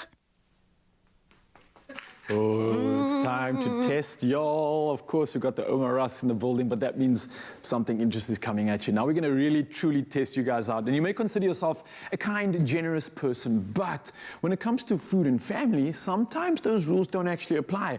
And we actually fully understand that too. So I'm going to invite my Expresso family into this conversation. G, get in here, brother. And we're going to get honest around the table, and we're going to play a proper game, G, of Would You Rather. But honesty is vital here, right? So I've got to be truthful. Okay. So here's the scenario, right? So you have one rusk, and Mzansi, you guys can play this too. One rusk left, and you've been mentally preparing for that moment, right? Yeah. But as you're about to tuck into it, one of your siblings looks at it and says, "Oh, can I please have a rusk?" I slapped them in the face. Slap them. Wait, hang on, I didn't even give you options. You're cool. Wow, you just option C. So option A was, would you share the last rusk? Option B was, would you pretend that they are done and keep the rusk for yourself? And I guess option C is now, would you slap them across the face? Wow, you are cool. Slap that rusk right out of their mouth. No. What would you do, G? Yeah, man. Yeah, I love it. Is it siblings specifically? Yeah, I know. This is family now. We're making it personal. Oh, man, because I mean, I love my sister, man, and she's really special, but jeez. Not for that last rush. Oh, man. Because it's difficult when you've been building up to it, hey? And like, It's that. You know, and I mean, Lynn's, my gorgeous fiancée is like that as well. She'll like wait until I'm just about to finish. You know when you craft your last bite? Oh, and you she's stack like, all the flavors I'll together, have that yeah. and she'll taste it. Oh, and you're just going to look at it. It's a tough one. I don't know. But I'd like to say that I'm a good enough person to share. You would. Your heart wouldn't allow you to not share with her. Me, I don't have siblings, so this is not my conversation. However, if any of my cousins said, come, I do this thing, you know, the thing that I usually do in the kitchen when I want something. Oh, did you want? Just Corona all over. Like, oh, I'm so sorry. Do you still want? And they're like, no, it's fine, it's fine. I'm so sorry. I really want it. Oh, you hectic, eh? No. You've actually, now that I think about it, done that to me. I'm sure I've done it. A few times, yeah. I've done Gee, it. it's all adding up That's now. why I stand between her and the food. Generally, like with the milk course this morning, I just kind of position myself in between. Smart, man. I think if it was me, though, like if it was the athlete version of me and I'm prepping for a comp, you're not touching that thing. I've calculated that rusk's calorie to a T. Like, you do not mess with my system. Yeah. No competition mode.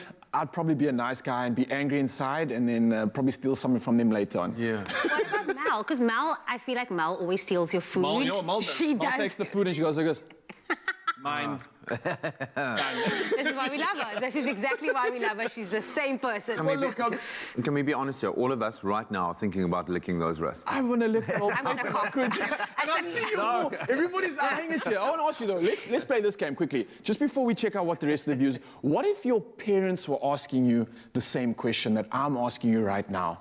And they said, Jamie, your cousin would really like a rusk. What are you going to do? Are you still going to... My cousin must go and buy a Oma Rusk because there is no need. There is no way. My mom would be like, she'd take the rusk and give it to the kid. She wouldn't even ask. It wouldn't be a question asked. It Your would have been, parents what are would happen. savages, man. Well, let's see what the rest of the viewers online have to say. Of course, they've come through with some comments too.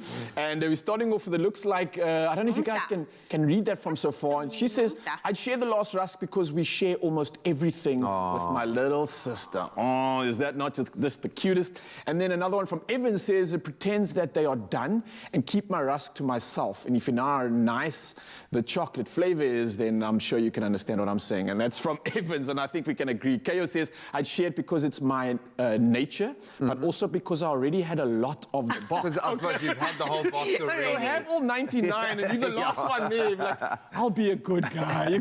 But if you've mentally prepared yourself for that 100th one, there's no way, even if I ate that 99, that 101 is going to just taste different. Oh, imagine you gave all of the others away and you were saving that last one for yourself and then someone rocked out. Oh, no, that's when I'll take option C. That's when you get in the look, Mzansi, whether you like to share your... well, actually, we've got one more comment, it looks like it. Because you guys have just been coming through. Who's this?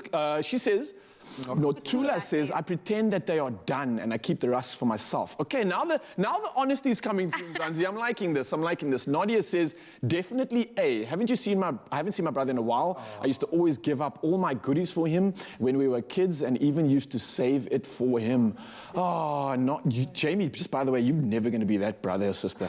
And then Zelda says, B, I'll get rid of the box and eat it in peace. It's bad, I know, but it's the last one, right? Yeah. I like that. I like, just hide it all. Yeah. It doesn't exist out of sight, out of mind. Have the whole box to yourself. The dog got it. The dog got the rest. I'm so sorry. I'm so sorry.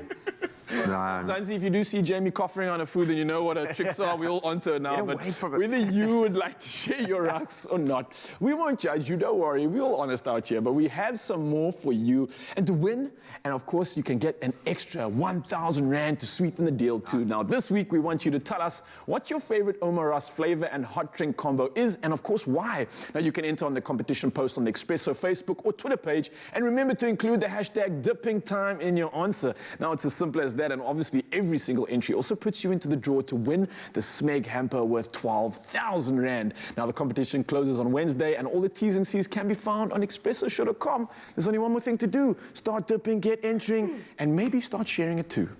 No. Option C. Don't get away from that. Any time is dipping time when it's with the ones you love.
It's my feel-good breakfast show. Welcome back. Thank you so much for keeping it locked. We did promise you a focus on the children today, and of course it is International Children's Day. It's widely celebrated on the 1st of June every year, and the day aims to promote international togetherness and improve the welfare of children across the globe, which needs to be a focus. And as the coronavirus numbers continue to rise in South Africa, there has been an increase in cases amongst children. And here to tell us a bit more about COVID-19 in kids, please welcome pediatrician and allergy specialist, Professor Claudia Gray. In the flesh. Thank you very much. Yeah, great to have here. you in studio. Thank you so much for joining us. Alarming as parents. I mean, we've spoken about COVID fatigue and the fact that I think a lot of us have been desensitized to it. Now, suddenly we hear about a rise in cases amongst children specifically, and alarm bells go off once again. How dangerous is coronavirus for children? Because it seems like throughout this path we've been led to believe that it's not that dangerous for kids. Is that the case? So actually, as it stands, that remains the case. But we have to look at two different aspects in children. How infected are they and how affected are they? Okay. So I think we need to look at both pathways. But in terms of infection and infection rates, which is what your first question is about, SARS-CoV-2 virus causing COVID-19 has been a curious virus because it has been an adult-dominant virus. And most of our upper respiratory viruses and respiratory viruses traditionally are children's bugs, and often the children then pass it on to their parents or adults. And all of you will know, if you've got small kids, that first year that they're in play school, they get sick all the time. They are the carrier monkey. And then suddenly we get sick all the time. But with the coronavirus, the COVID-19, it has not been the case. So essentially, children have not been the face of the pandemic. We ask about whether the latest strains and the latest waves affect children more. The answer is probably no, but we're just looking at it as a reflection of the community numbers. So if there's an outbreak in the community at large, then children, which form a proportion of the community, will also be affected and infected. So yes, children can get coronavirus, and yes, children can transmit the coronavirus, but the repercussions for children from a health point of view have been relatively mild so far, and it remains the same. So it actually is a reflection of the numbers in the community rather than the virus having become more attracted to children at this stage. And again, it's the transmission of the virus. When you talk about this curious virus, it's that transmission that's why we have to track and have all the data. Yeah. That is so scary. Now let's talk about the signs and symptoms. Are they very similar with what you're seeing in an adult versus the kids? Are there any similarities? Yeah, so we all know that there's this wide spectrum. It's the great pretender, isn't it? The SARS-CoV-2 virus. So we can get the majority, even of adults, will have mild symptoms, perhaps cold or flu-like symptoms, maybe a bit of a fever, a snuffly nose, loss of smell, loss of taste. And then a small proportion will go on to have the chest symptoms, a pneumonitis, and an even smaller proportion the devastating inflammatory effects and the coagulation, which leads to devastating consequences. For children, they are mainly in that first very minor section. So most children have cold-like symptoms. I've seen many with croup-like symptoms. Children tend to have a greater predilection for gastro, so a bit of diarrhea and vomiting. In our teenagers, we often see headaches, loss of smell, loss of taste. And many children, of course, are entirely asymptomatic or have very minor sniffles. So the range is there, but it's mainly on the milder side. So certainly severe consequences can occur, but are incredibly rare. In fact, more rare than with the standard flu virus. Oh, wow, okay. Yeah.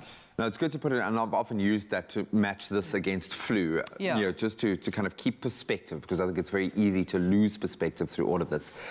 All of this being said, we can't lock our child in a room and isolate them for 2 weeks. How do we treat COVID-19 in our children? And what is the testing? Should we be going out to get our children tested, looking at how low the risk factors are in terms of what can happen to them? What do we do? as parents? Yeah, so I think your question about testing, you know, we've all had COVID tests here, and they're not nice. I've had several, as you can imagine, as a practicing doctor, and my children have had several tests because I'm at risk of bringing it home to them. So in terms of testing, I think it's as imperative as for adults, because we need to test and trace and isolate an illness as soon as possible. And I think that's where our numbers in South Africa are very underrepresented, because often one person in the family has COVID, they isolate for their 10 days. A few other people might have a little snuffle, but they don't get necessarily get tested. So I think our numbers in children could well be underrepresented because they are not all tested.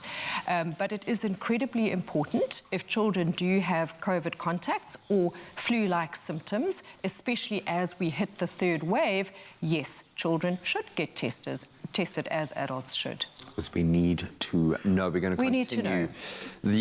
A very important conversation. Nothing to be alarmed about, certainly from a parent's perspective. This is all information that we have been told. We just need to reiterate it, and we need to take it on board right now.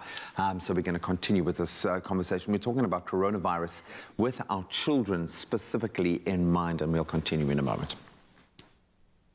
Such an important conversation indeed, and we will be continuing that later on. But before we get into it, let's continue the conversation of parenting. And now, it is obviously the most rewarding job, but it can get tough when our little ones fall sick or if we get stuck on parenting questions that we do not have the answers to. Well, you can let out a sigh of relief because Purity recently launched their Journey Journal app to help you every step of the way, and Chumi tries to test it out for herself. Let's check it out.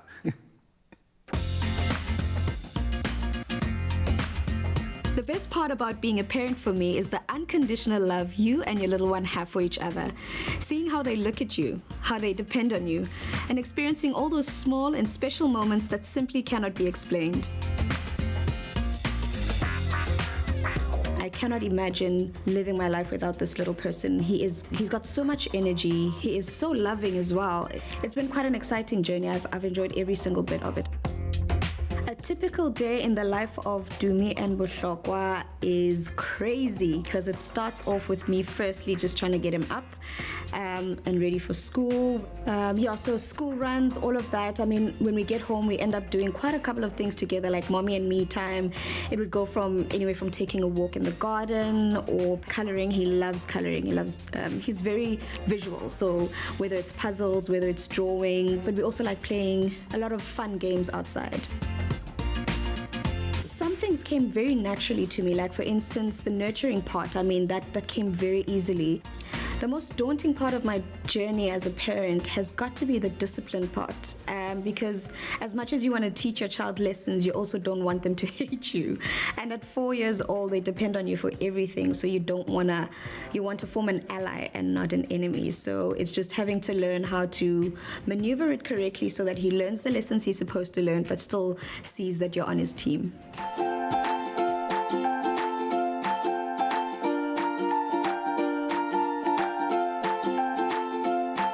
Purity Journey Journal app is quite a simple and easy app to use. Being that you've got so much going on as a parent, you don't want to have to stress about another app that needs so much from you. You literally just register, log in. Once you've logged in, it's so easy to use because the interface is so simple. You've got all the tools that you need right there. At the moment, the two features that I use the most have to be the milestone tracker. I mean, being able to just track your child's development and see whether they're developing at the correct rate or not is quite interesting because you get to see whether you need to do more, but also just seeing that you're not the only parent there, because there's also a 24/7 feature that they have there where you can contact doctors at any time. I think that is very encouraging for me as a parent who's a single parent to know that there's someone that I can actually talk to whenever I need additional help. I live alone in Cape Town with my son, it actually is great to know that you are supported somehow, you know, and yes, there's the support of the people in your life, but knowing that there's an app that you can actually turn to anytime during the day for any type of parenting advice is quite encouraging, which is why I'm loving the Purity Journey Journal app, because it's right there at your fingertips whenever you need it. They've got so many great experts on it. I mean, ranging from gynaes to clinical psychologists. I mean, right now I saw that there's a dad coach on there, so all the daddies can get all the advice that they need from there. And there's even a personal finance expert, because obviously once you have a child, your finances do take a knock.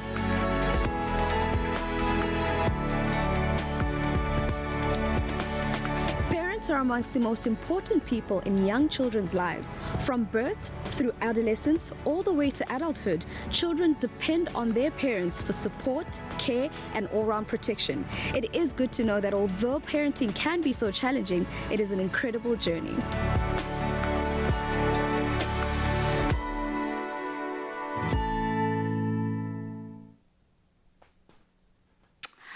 Oh, so cute. Miss my child. Timmy. Miss my little boy, man. Absolutely beautiful stuff. So whether you're expecting a bundle of joy or raising a preschooler, the Purity Journey Journal app is a breeze to use. We saw Tumi just really breeze through it. And you can sign up to the Purity Journey Journal app for free at purityapp.co.za and then have a helping hand 24/7 for whenever you need some guidance along your own parenting journey. Absolutely love that, especially the tracking the milestones.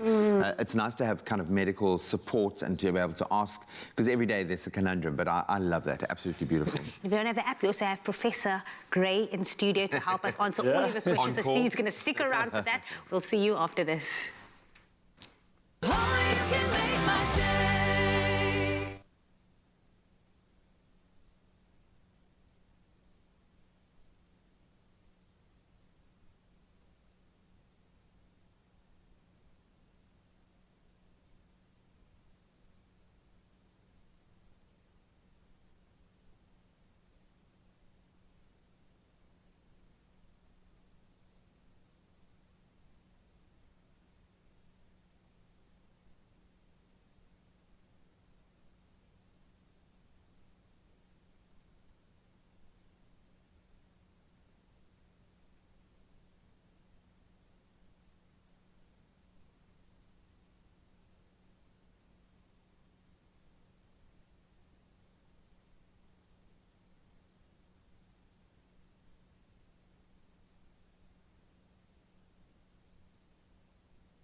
It's my feel-good breakfast show.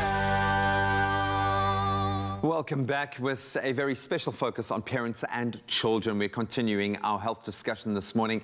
Pediatrician and allergy specialist, Professor Claudia Gray, is still with us, and she is ready to answer all of your burning questions on the coronavirus in children. Thank you once again for anyone who's sent through any questions. And Professor, thank you so much for sticking around. You've been a wonderful resource for us over the last year, so thank you for that. You said something really interesting before the break. Infected versus affected. And that really has been at the heart of what we've all experienced here. Probably our children most have been affected by the virus. How do you see that playing out? What does it mean in the lives of our kids? Yes, I think it means plenty. So even though it's predominantly, but not exclusively, a disease with severe medical repercussions in adults, our children have had major repercussions in their lives. So first of all, if you think about education, there's been problems, there have been, breaks in education. This is their livelihood at the moment. So that's been an issue. And remember that schools are not only for learning maths and English and Afrikaans and whatever, schools are also there for mentorship. Schools are also there for socializing. Schools are also there for sport. And schools, in some cases, provide the only proper meal of the day for some children. So that's one aspect to remember.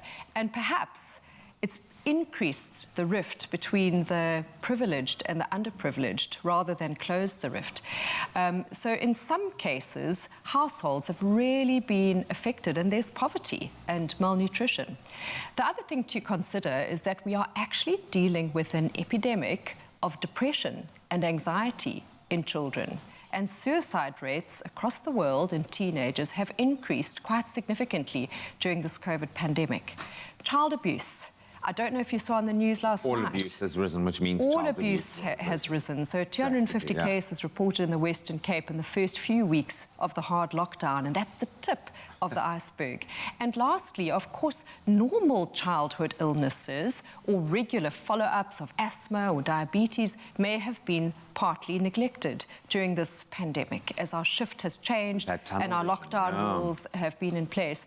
And that includes regular childhood vaccinations. So a lot of progress that has been made worldwide has been regressed a little bit with our regular childhood stuff. So great repercussions for our children who, I must say, have been absolutely resilient.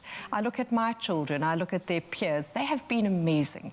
Children wear their masks, they don't complain. So I think they've taken it on board, but we mustn't forget what repercussions this has had for our little kiddies. I think we can learn a lot from them because there are a lot of grown-ups out there not wearing their masks and complaining a lot. Of course, lots of questions that came through on social media as well for you, Doctor, and a lot around the vaccines and the vaccination process. So I'll start with this one from Johnny English saying, what are... Really? Could be a stage name. What are the vaccines out there? Okay, Johnny English, 007. Well, there are many different vaccines, and there'll be more coming to the market. So the ones we started off in South Africa with the AstraZeneca one, which fell by the wayside because of initial reports of efficacy being slightly reduced with our South African variant, which is now called the Beta variant. And then we've had the Johnson & Johnson vaccine, which is a vector. It's based on an adenovirus, so it's a virus, and they put genetic material into that of the SARS-CoV-2 virus. And that's what I've been vaccinated with. So that is the once-off dose. It's not too fussy a vaccine, and that's been in South Africa since February, and that's what all our healthcare workers were vaccinated with initially. More of late, we've had the Pfizer biotech vaccination, which is actually genetic material of the virus, which is injected and stimulates us to create an immune response to the virus. It's a slightly different mechanism, and that is now in South Africa, and our elderly population has been vaccinated with that for the last 2 weeks. I'm very happy to tell you that my in-laws and my parents have all been vaccinated. The Pfizer one is slightly different in that it requires 2 doses a few weeks apart. So tracking and keeping on top of that is a slightly more complicated logistically. So I think at the moment they're focusing on the urban areas. Also, it's more fussy with temperatures and storage. It needs a -20-degree storage and a cold chain, so that's slightly more fussy. But those we've got on board at the moment. In South Africa, there are many more vaccines out there. The Moderna one, for example, the Russian Sputnik one. But at the moment, the Johnson & Johnson and the Pfizer are the ones that we've got on the ground. Yeah. And we know that it's also being driven by what we can get, not necessarily what is ideal.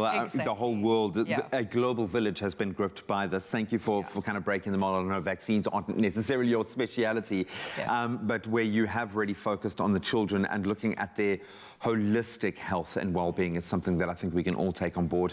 Prof, so good to have you in studio. Do you want to know about vaccines in kids, or have we run out of time? Because I'm sure there'll be lots of questions. You can touch on that. So very, very briefly, the initial emphasis of vaccination is on the high risk. So initially the elderly, and then those with comorbidities, and then essential workers, teachers, etc., going down the age group. So kids are literally last on the list, but that's because medically they've been least affected by COVID, of course, number one. And number two, It's essentially, first of all, we need to test safety and efficacy. So we do that in the adult population first before we go to a vulnerable pediatric population. But the Pfizer vaccine, for example, is licensed from the age of 12 in America already. So they are starting to vaccinate their teenagers, which are, of course, quite a high-risk group because they don't necessarily stick to all the physical distancing and mask wearing and are quite a big risk factor for transmission. Yeah, so it's coming our way for children, but it's going to be a while. And certainly from a South African perspective, but it is happening. The wheels are turning, so I think we can take hope from that. And our children aren't in immediate danger, but it doesn't stop us from needing to wear our masks and making sure that we follow protocol and get tested and get our children tested so that we can trace and track. We need that information. Professor, you're a superstar. Thank you so and much. far better looking in reality than on Zoom calls. So, you're too kind. I'll come again. Really, really good to have you. Hopefully that answered a couple of your burning questions as well. Now, when it comes to the pandemic, our frontline workers need to be celebrated for their bravery. Now, in partnership with Adcock Ingram OTC's Sponsors of Brave, we bring you Sponsors of Brave, the Gratitude Season. Now, this is a new season which shines a light on pharmacists making a difference in the communities and showing us what it means to be brave. Now, this week we take a look at our second nominee. Her name is Sonia Coleman, who found her calling in the heart of Parktown community in Johannesburg as a clinical pharmacist at the Nelson Mandela Children's Hospital. And now, leaving a job in the private sector, Sonia wanted to pursue a career that allowed her to give back and jumped at the opportunity to get on board and help start the new hospital and bring Mandela's dream to life. Let's check it out. I joined Nelson Mandela Children's Hospital in November 2017, and I actually found Sonia in the building, and we started working together in determining what drugs we would need for our patients in future. So that was just before the hospital opened. Sonia is a warm, friendly, caring person with a passion for clinical pharmacy. She is always ready to give a helping hand and will stop everything to help her family, friends, and patients. She has contributed tremendously to this pharmacy team's clinical pharmacy knowledge, and she's always willing to share information, keep us abreast with new information regarding medicines, and she's always researching the children's conditions. Sonia is an asset to this pharmacy, and her passion for clinical pharmacy is contagious. In the retail setting, a lot of people don't have the financial resources to go to the doctor, so the community pharmacist is the first point of call, and we're trained to treat where we can with over-the-counter medication and to refer where necessary. But for me, working at the patient's bedside, it's taken it to another level, and I'm so blessed and fortunate to work here to have a direct impact on patient care. The values that motivate the staff in this hospital are actually captured in what we can call Ubuntu. Our hospital is actually a very family-centered hospital where we try not to separate the parents from the patient.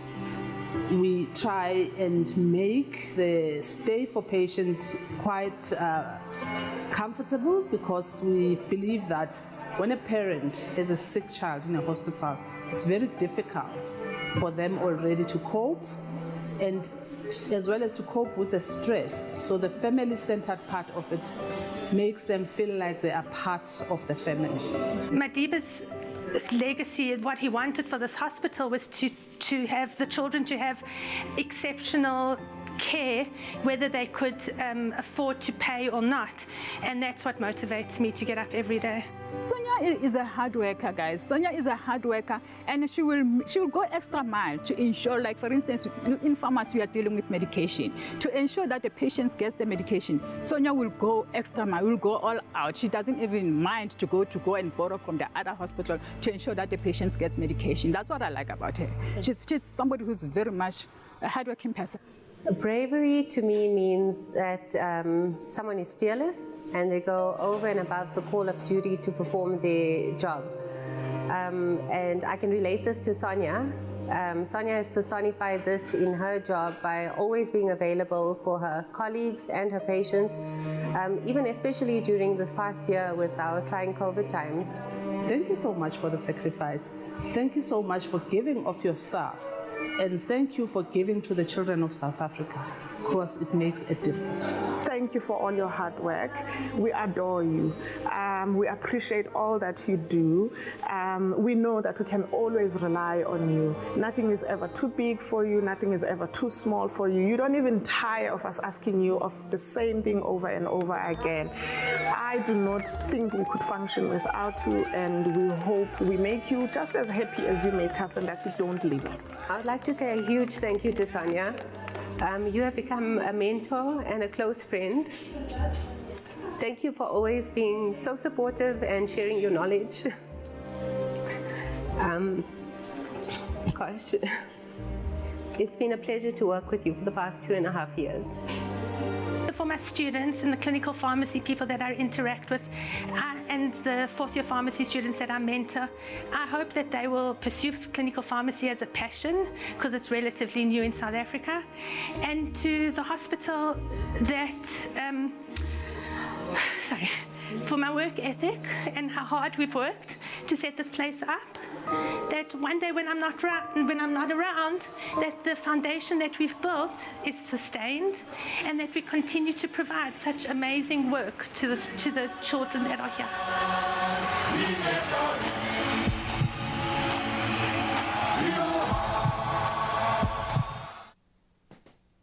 Oh, what a beautiful story. I love seeing this, and I wish to see so much more. Now, for you, you can vote for your local pharmacist or pharmacy and stand a chance at the same time to win one of 8 5,000 Rand cash prizes. Now, the 2 lucky final winners from our nominees will also then stand a chance to win 25,000 Rand towards pursuing a passion project of their choice. Now, to nominate someone, you'll just have to visit partners.24.com/sponsors of Brave / nominations. It's as simple as that, and get going, because we've got so many Healthline workers that we do need to celebrate. And of course, don't go anywhere. You want to stick in that seat. We've got a hot performance coming at you. Darren Govender is still here. He's going to be serving us, and he's coming right after this.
It's my feel-good breakfast show.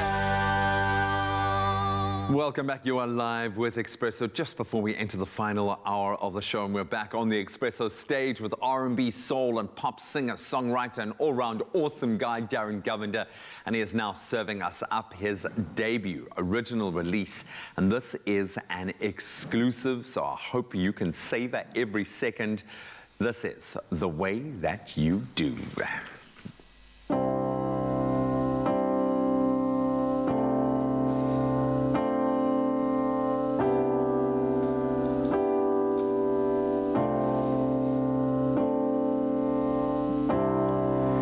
You are like a dream to me. I fall asleep so easily when you're wrapped up in my arms. Forget the calls and the alarms. Right now I only answer to you, but I'm scared I'm losing you. My smart mind don't know what to do. I ask you for more, we both end up sore. Do you really wanna do this again? You only ask me to stay when I say I'm leaving. I'm still not used to the pain. We're right back here again, alive but barely breathing. So no more wasting time. My heart's on the line. Don't hold back if you feel it too. 'Cause nobody ever got me the way that you do. Oh,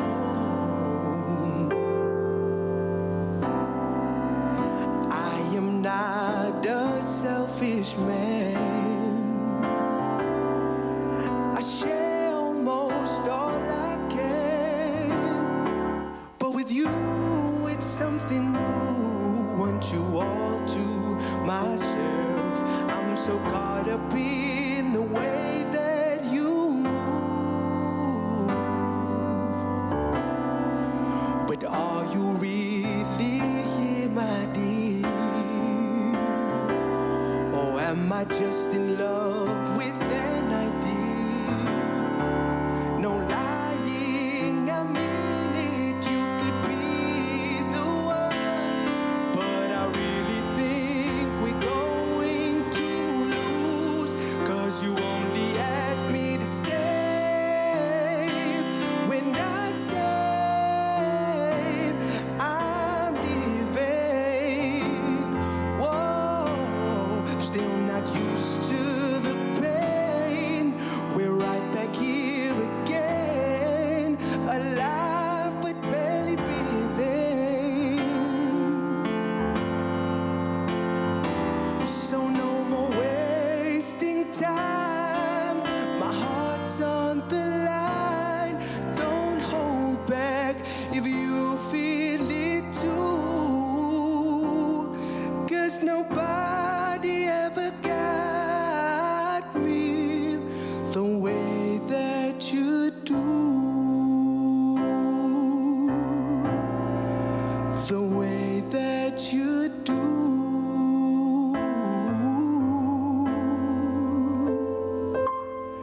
'Cause nobody ever got me the way that you do.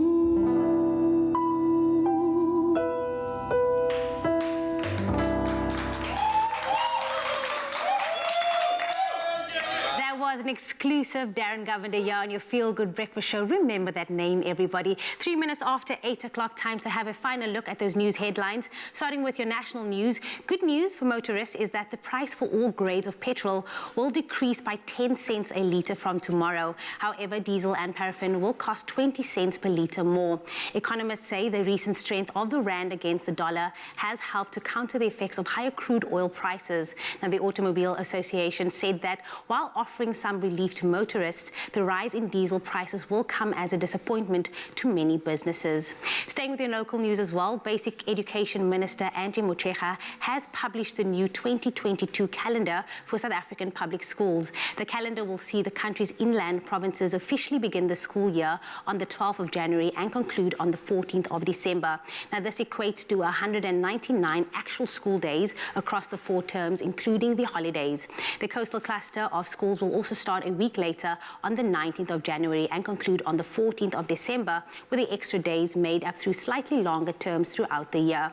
And then moving on to your international news, Nigerian officials say gunmen have kidnapped an unknown number of students from an Islamic school in Nigeria, the latest in a series of such attacks on schools. Authorities in Niger State have confirmed that about 200 students from the school in the town of Dejina were missing. Abductions carried out for ransom are increasingly common in the northern states. In February, some 300 girls were taken by armed men from a boarding school in Zamfara State. Most were later freed. And then in other news as well, a man suspected of killing 70 endangered tigers has been arrested in Bangladesh after a 20-year search. Habib Talukder, known as Tiger Habib, was finally apprehended following a tip-off after 3 previous arrest warrants had been issued for him. The 50-year-old had operated in the Sundarbans mangrove forest on the border between India and Bangladesh, home to the world's largest population of Bengal tigers. Now, Bangladesh tiger census data released in 2018 showed numbers in the Sundarbans had risen to 114 that year from a record low of 106 in 2015. And then now news of putting smiles on the faces of 18 children in East London. East London's very first Smile Week, which will make the almost impossible come to life at Frere Hospital, commenced yesterday. Coordinated by Smile Foundation, Smile Week is a full working week during which surgeons, their assisting surgical teams, other medical professionals and hospital staff open their hearts and also clear their schedules to perform reconstructive surgery on previously disadvantaged children suffering from facial anomalies and the emotional pain that goes hand in hand with such conditions. Now, 18 children under the age of 3 will be undergoing surgery. East London's Smile Week is being sponsored by Airports Company South Africa, together with Smile Foundation and in collaboration with Frere Hospital. Now, Smile Foundation's acting CEO, Moira Gerst, expressed her deepest gratitude to the kind and generous decision makers of the Airports Company and to the unbelievable team of dedicated, compassionate surgeons, medical professionals and hospital staff. And she added, and I quote, "You will not only be giving 18 children life-changing surgery and the chance of normal social development, but you will also be granting 18 families the gift of joy, hope and emotional healing." And on that beautiful note, that is where I wrap up your news headlines. Here's G one last time with those sports news.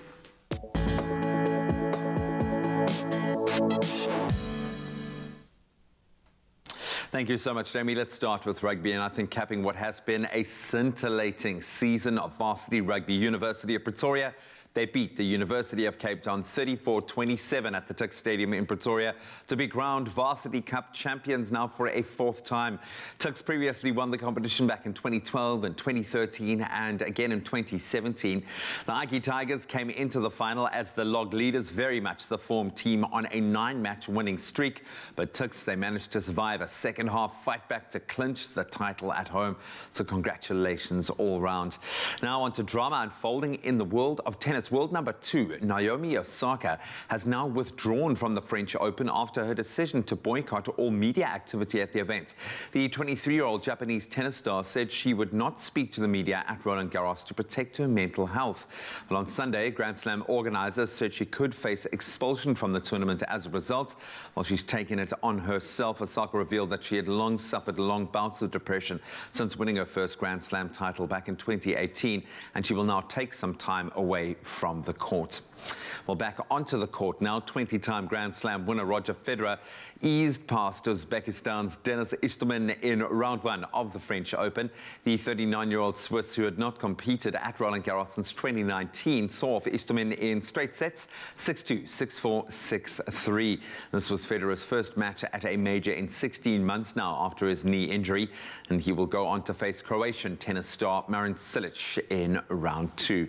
And that's a wrap of your sport for this Tuesday morning. Let's get one last look at the weather.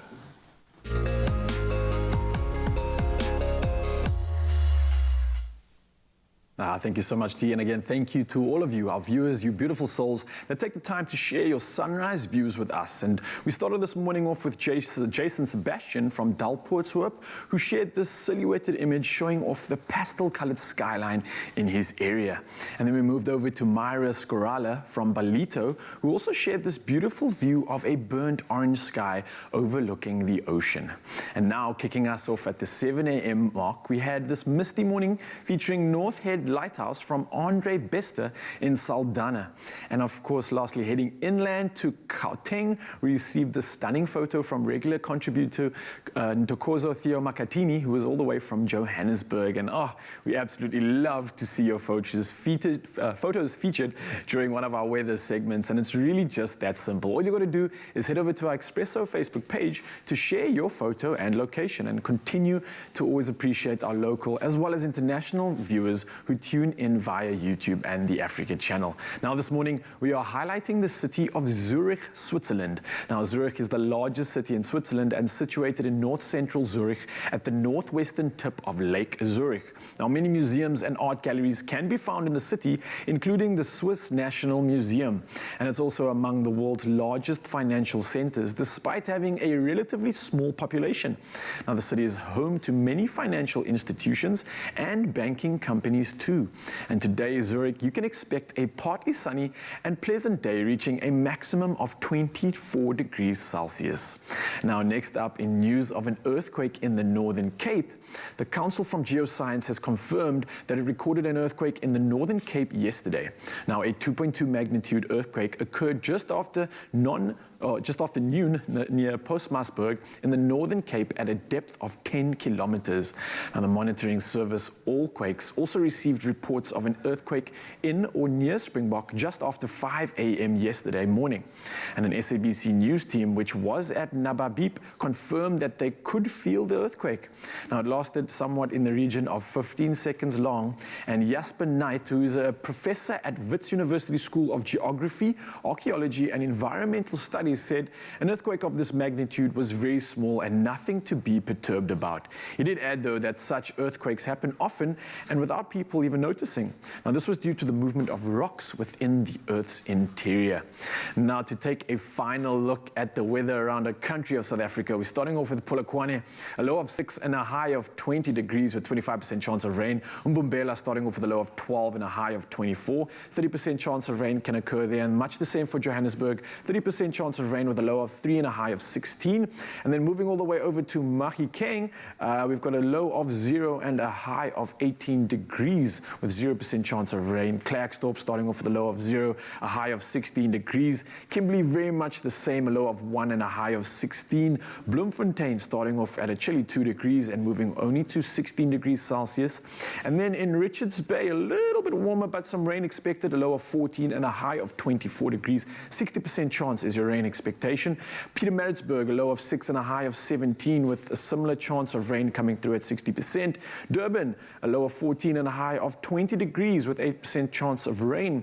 Mthatha, a low of 6 and a high of 11. It looks like you're definitely going to get rain there. 80% chance coming through. East London, much the same. 80% chance with a low of 13 and a high of 18. Cradock, a low of 6 and a high of 16 degrees. And Mabega, a low of 12, a high of 19 with 60% chance rain coming through there. George, very similar. 40% chance of rain reaching a high of 17, starting off at 9 degrees. Cape Town, the mother city, starting off with a low of 12. 12 and moving all the way up to 18.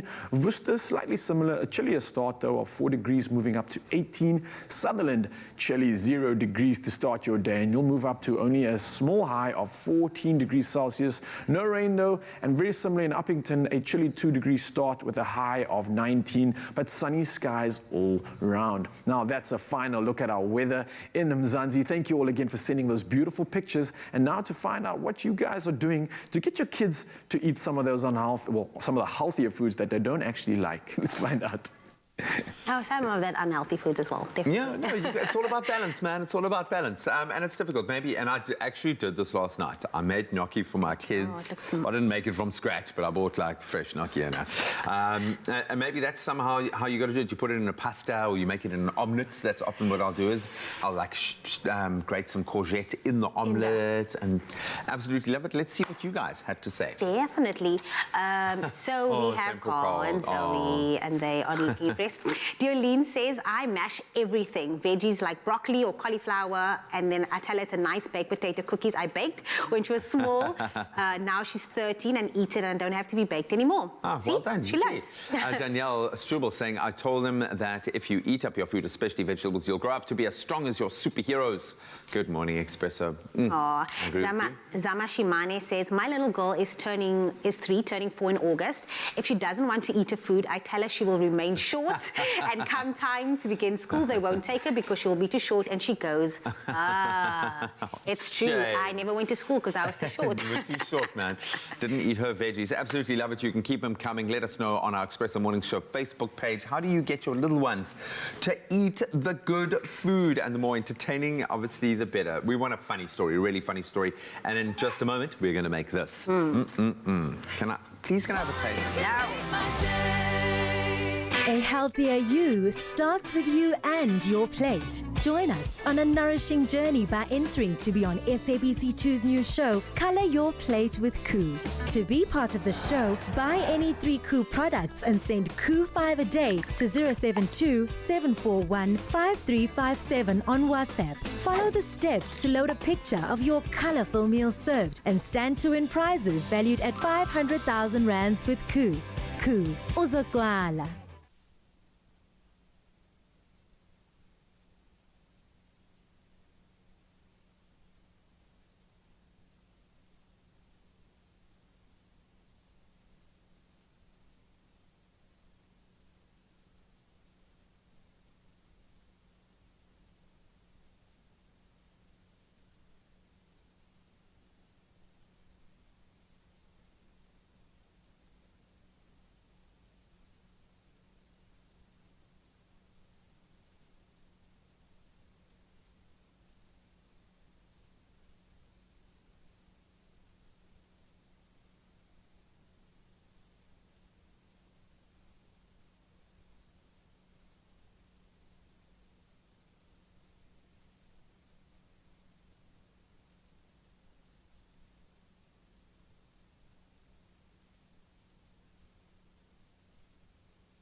Now, how hungry does that make you right now? Don't worry, we shall feed you. When it comes to a weeknight cooking, who has time to spend hours in the kitchen?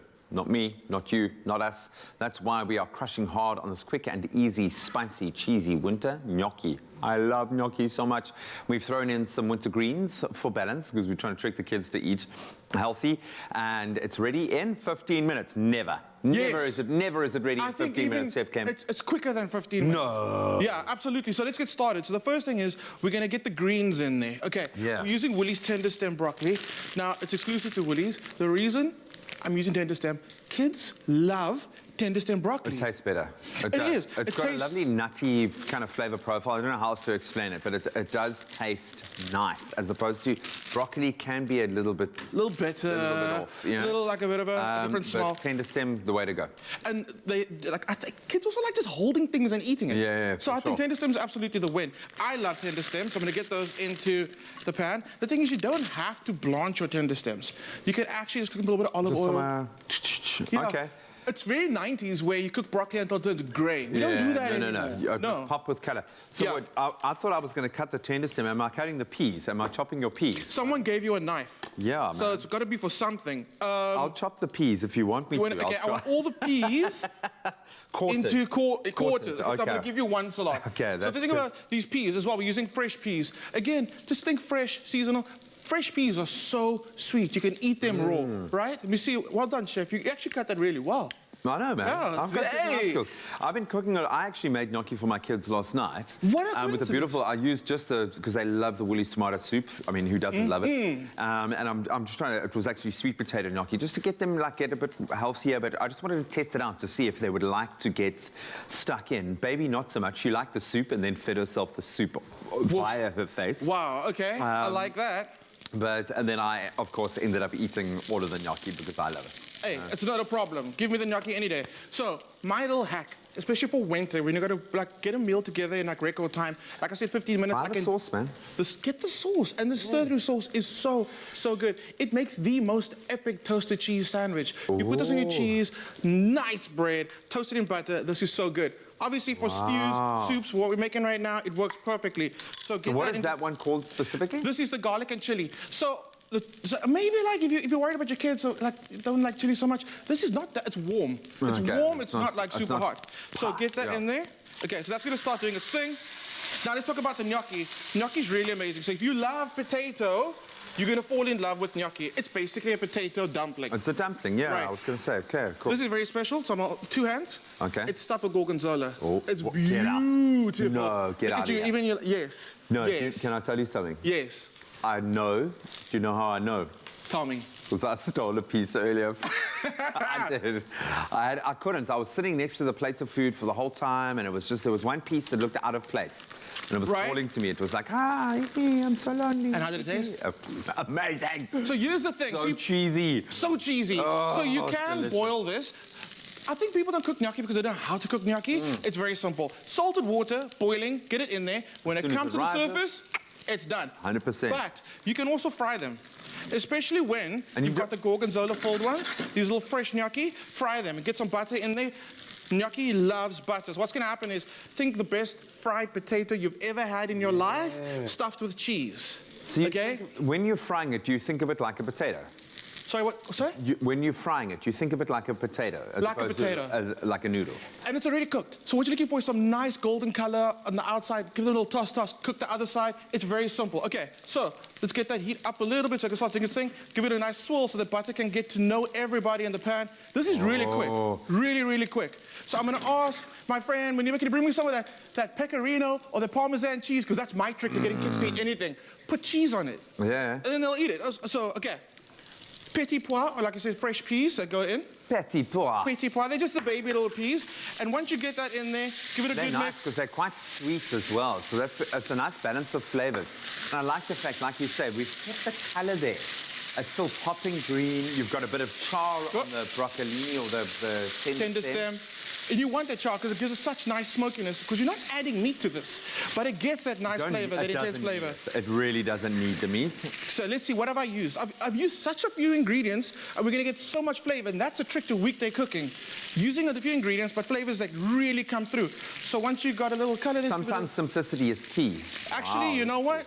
Going back to basics, especially winter, simplicity is like, it's the best thing Can to I do. just lean across and look at the caramelization on our gnocchi? Let it get a lot more crunchier, because that's what you want. So, literally, once you get the color on there, you're gonna add it to your beautiful greens, and you're done. And I've got my cheese. Can I bring... Thank you, Lucian. Can I bring the dish to you? Can I bring the whole dish to you? Okay? You can bring anything to me, dude. I've got my knife. Okay, I'm gonna clear some space. So again, make sure that it's like nice and brown, like crispy, crispy brown. Get it in there, give it a toss. Everybody's happy. I'm gonna bring you the dish because I want you to taste this. Knife and fork. But you gotta like, again, my trick, get the kids to eat their veggies, whatever you want. Look at that, A buddy. little bit of cheese on.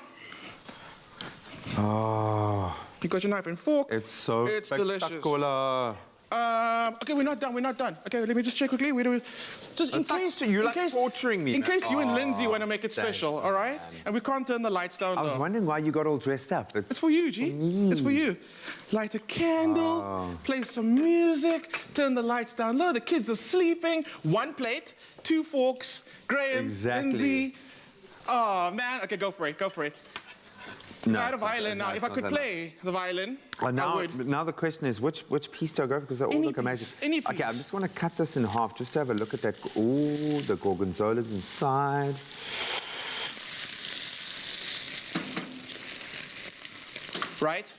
Right? Soft, pillowy, cheesy, a little bit of that tang from the tomato sauce. The greens are in there. A little bit of baby spinach to add some extra greens to it. This is That winter, is spectacular. dude. right? 10 minutes. I'm telling you, you can do it in under 15. I say you can do this dish in 10 minutes. I 10 suppose minutes. the only thing that you've got to really wait for is just to get that kind of caramelization, that crisp on the gnocchi, because I think that is really important. But I'm going to have to just taste it again, just to make sure, that I was right the first time, because I don't want to lie to the viewers. Don't. I don't want to do that. They I can care. read I right trust through you that. guys. No, they can.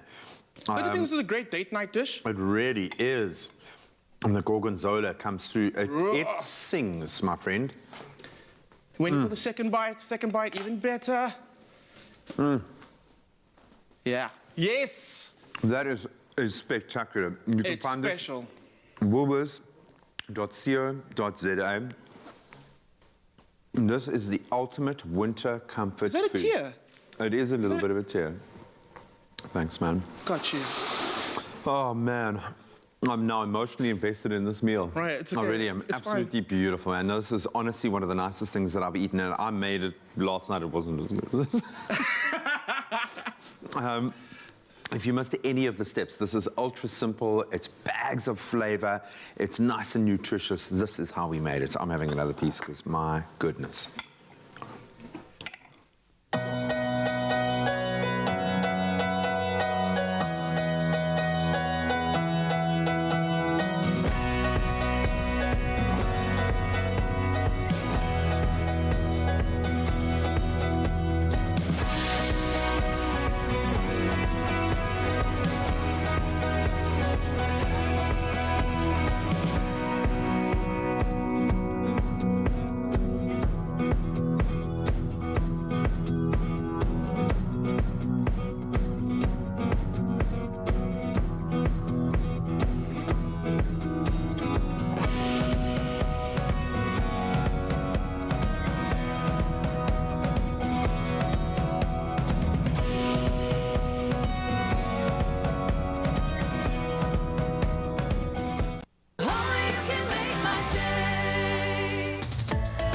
Plan your next holiday with Marriott Hotels. Explore the best of Mzansi from our incredible coastlines, mountains, nature retreats, and bush escapes. Marriott Bonvoy members enjoy 20% off standard rates plus free breakfast, and non-members 15% off, and with flexible cancellation. Not yet a member? Join when you book. Book now on Marriott.com for the best rates guaranteed.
It's my feel-good breakfast show. Welcome back, everybody. This is your Feel Good Breakfast Show on S3. We're still continuing the conversation with regards to the kids, and we know that World Club Foot Day is designed to raise global awareness of clubfoot deformities. Now, in Southern Africa, get this, more than 11,000 children are born with clubfoot each year. Although this day may be celebrated annually, there's still so much awareness about clubfoot, how it affects children, and the treatment options that we need to open ourselves to. Yeah, now this morning, founder and director of STEPS, Karen Moss, and senior specialist and head of pediatric unit at Tygerberg Hospital, Dr. Marie Tia, joins us to discuss the topic of clubfoot. Ladies, it's so good to have you this morning. Welcome. How are you doing? Very well, thanks. Thanks for having us. I got to ask, did we miss the brief on the yellow, or is that just something you guys are doing? Yeah, we've kind of chosen yellow as a colour awareness colour for clubfoot. It's nice and bright and childlike and friendly. And what happens is when we celebrate World Clubfoot Day in the clinics, the staff will all wear yellow, and it's kind of just adds more awareness to it. Oh, so, I love that. Yes. That's awesome. So, Doc, let's get straight into it for the rest of the viewers at home as well, and Mzansi that isn't aware of clubfoot. What exactly is it? Can you tell us more about it? So clubfoot is a congenital deformity. So congenital meaning that it's present at birth. So we can diagnose it immediately. You can actually diagnose it in uterine with ultrasound.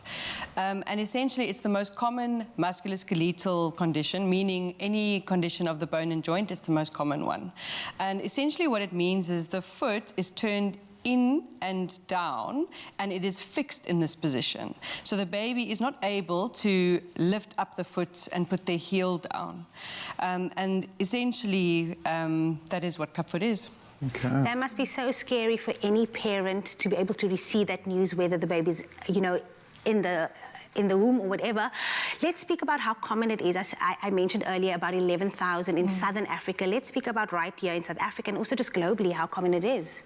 Well, we know there's not a lot of very pure data out there. We're still collecting a lot of data, but there have been studies done about it, and it seems that the world average is about 1 in 750 live births, but in South Africa and Eastern Africa also, it seems to be higher, according to studies, and they're not sure why, because they still haven't identified a cause for clubfoot. It's something genetic, but they haven't really worked out exactly what the cause is.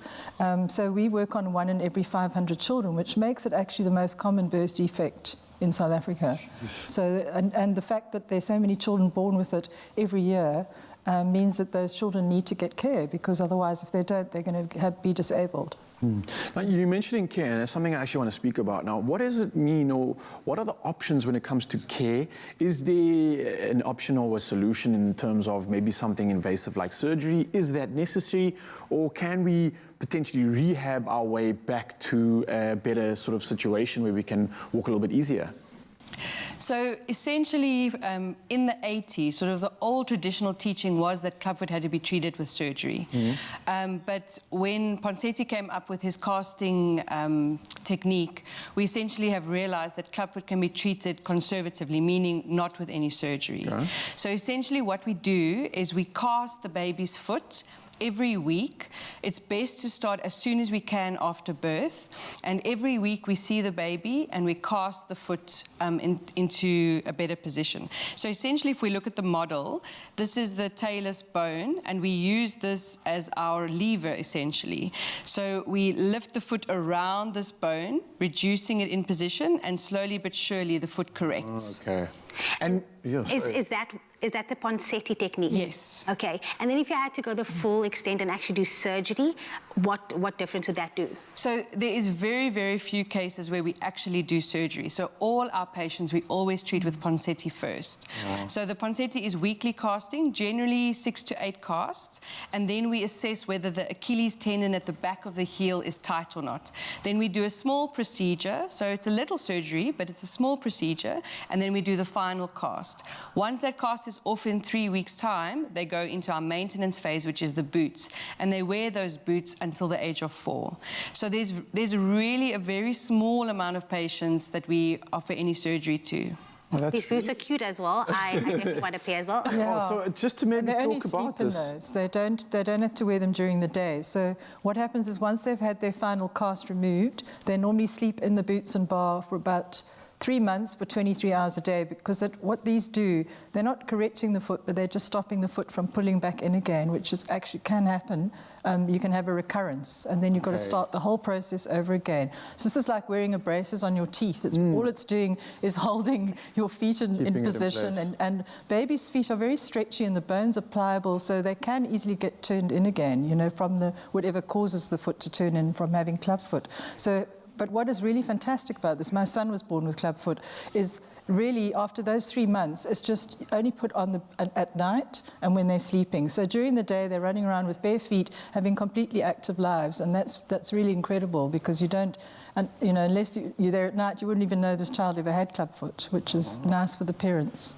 I love that. I mean, it honestly feels like you're killing a perception, because I don't think even many people are aware of this and aware of the fact that you didn't necessarily need surgery. So it's enlightening to know that there's a great option and it doesn't take as long as we might expect. But we've also got some more information coming through from you ladies a little bit later. So we're not going anywhere. And Mzansi, you need to do the same. Don't go anywhere. We're going to be chatting to the doctor and Karen a little bit later and talking more about clubfoot, how it affects us, what we can do, and how it involves our environment. And we've got a special guest coming in too as well. So stick around and don't go anywhere.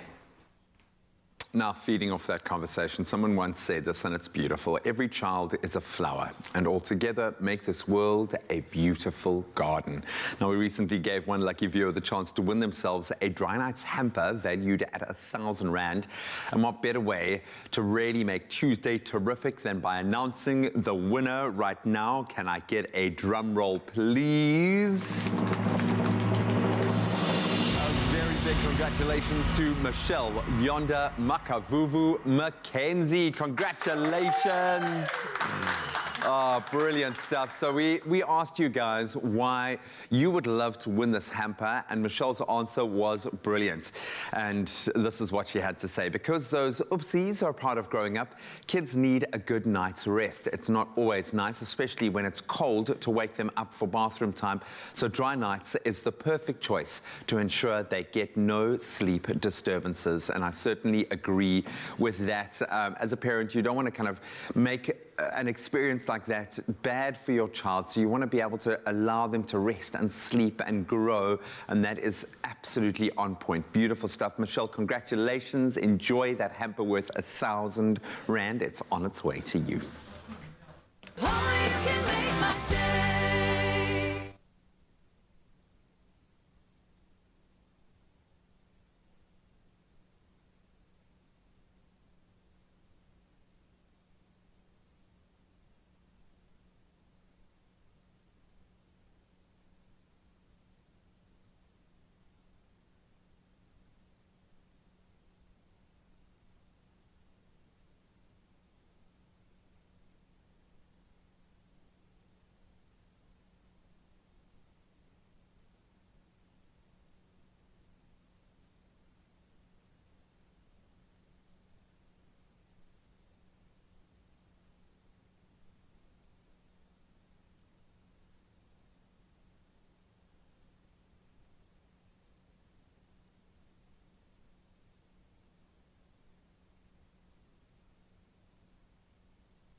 Welcome back, you beautiful souls. Of course, we're picking up on the conversation, and we've got a special guest right now that we're chatting to, and we're still discussing World Clubfoot Day with founder and director of STEPS, Corin Moss, and senior specialist and head of the pediatric unit at Tygerberg Hospital, Dr. Marie Tiat. And they are also going to be joined by Nompiake Motisi, whose son Okwam has bilateral clubfoot. So a big warm welcome to Nompi. How are you doing this morning? I'm good, thank you. Good. You guys are looking so radiant. I feel so left out now that I'm not wearing yellow. I love this, and I encourage everyone in Mzansi at home on the 3rd of June as well. Maybe you can also wear yellow too, because it is obviously World Clubfoot Day, and we're raising awareness for that cause. But guys, thank you again for being here, man. Karen, I want to bring it back to you because I heard you say that your son was diagnosed with clubfoot. So you're obviously now the director and founder of the organization called STEPS. Is that the reason you got involved in this? Or maybe tell us a bit more about the organization. Yes, I did start STEPS because of my son and my personal experience when he was about 2 years old. And the reason was that I wanted to try and get this method more accepted and part of the medical community in South Africa, because at the time it was still very not much used globally. Now it's best practice and the global standard, but in those days it wasn't. So I actually had to go to America to get him treated like that. And when I came back, I just thought, how do other children benefit from this amazing technique, you know, and it seemed the most sense to start a non-profit, which was something I didn't really know much about at the time. And it's just grown from there, you know, learning as I go along, and having, I think that what's really made STEPS successful is strong relationship we have with the doctors and the medical community. We really work like a team. Clubfoot treatment is a whole team effort. It's between the doctors, us as a support organisation, and the parents, you know, and without that it doesn't work. So, and I think it's been, now we've got trained lots of doctors and physiotherapists and other people with other amazing people that come and help us to do the training. And we now support 38 clinics within the South African state health system. Started off with some big clinics in main centres, but now we're trying to spread it into smaller rural areas, because that's where the kids are not getting treatment because the parents don't have money to bring them to the big clinics. And you know, there's a lot of information. That's why it's so important to do these kind of programs so that we can reach more people. So yeah, it's crucial, actually. Absolutely crucial. Now, Nompi, I can see Okwam is just like so engaged by those boots over there, and I was so excited to hear he was even singing an awesome song before he puts them on. Do you want to sing the song to us? Are you going to sing the song, Okwam? Ooh. Manane. Boots.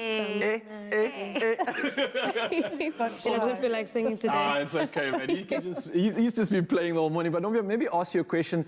I believe Okwam was actually on the show maybe like 2 years ago. So this is somewhat of a reunion. He's looking incredible. He's walking around the whole studio, just trying to run around. He wants to go. But how have things been? How's the treatment been for him? Okay, the treatment has been great. So he went on from 23-hour wear. We now wear only at night. Okay. Because when he was here, the last time he was wearing for 23 hours a day. Okay. So now it's a struggle now. A bit, because we now even have a song for the boots. Because now he fights with me. It's the terrible twos. So I get to sing the song just for him to wear his boots, because it's vital that I make sure that he wears them every night. So yeah, I just keep on wearing the boots. He's going to wear the boots up until he's 4 years old. Okay. So I need to make sure every night he wears his boots, and yeah, and I go for checkups every 3 months or so. Oh, that's beautiful. And so I'm imagining in the next few years, you're going to start developing a lot more new songs for these boots as well. As we go along. If it works, as we go along. The man looks like he's got so much energy. He just wants to play. He does. He does. Nompi, I want to ask you about, obviously, your partnership with STEPS and maybe how they have helped you along with this journey. Because, I mean, having a 2-year-old, having this, you need all the support. And so I'm sure that this partnership has meant so much to you. It has, absolutely. And I'm grateful for Karen and STEPS and the doctors who worked tirelessly with our kids. And I did not know anything about clubfoot up until I went into the STEPS organization website. That's where I learned everything about clubfoot. And yeah, it helps so many people, and in the communities there's so many people who don't know about clubfoot. Even in my street, they're still amazed. They still ask, is that the same child who was born with the legs facing together. I said, yes, it's treatable.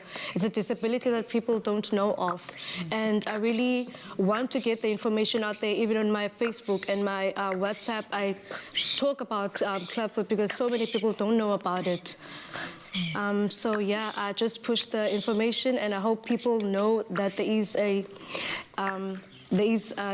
something like this, which is clubfoot, and it can be treated. That's most importantly. Yeah, I think it's so great though, and that education factor you're speaking about being so important. And I think for a lot of Mzansi right now, we're learning a lot that we've never known when it comes to clubfoot.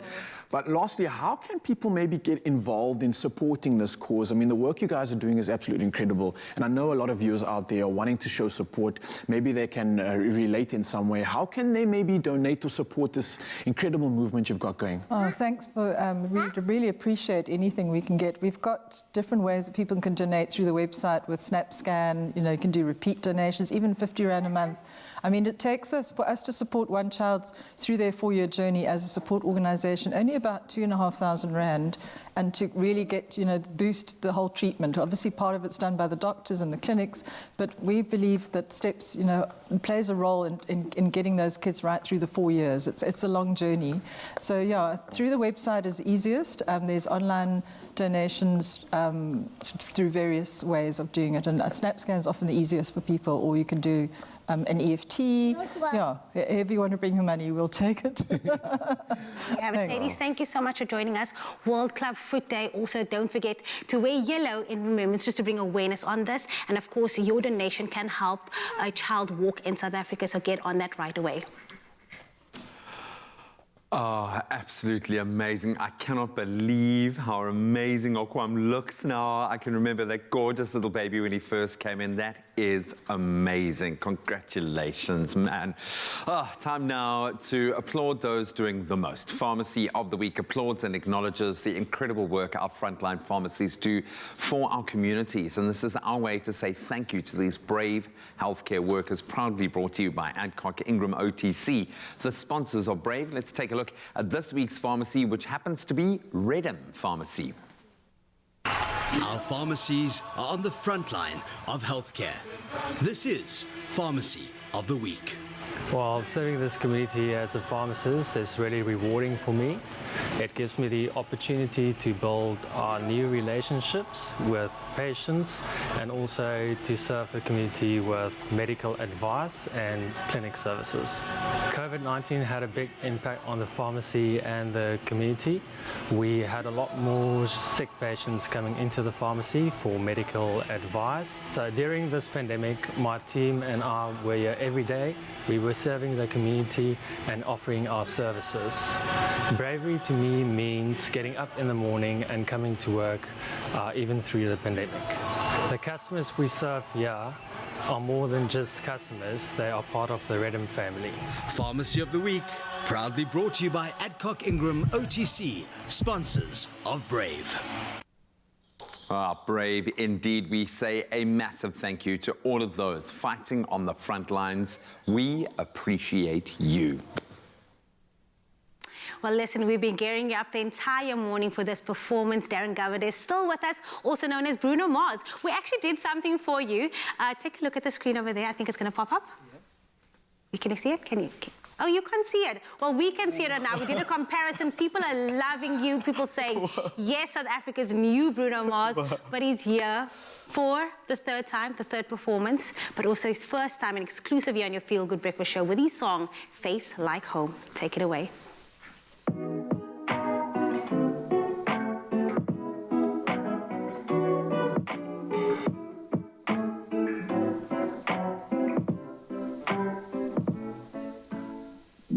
So unafraid of what tomorrow might bring, when I know we are a sure thing.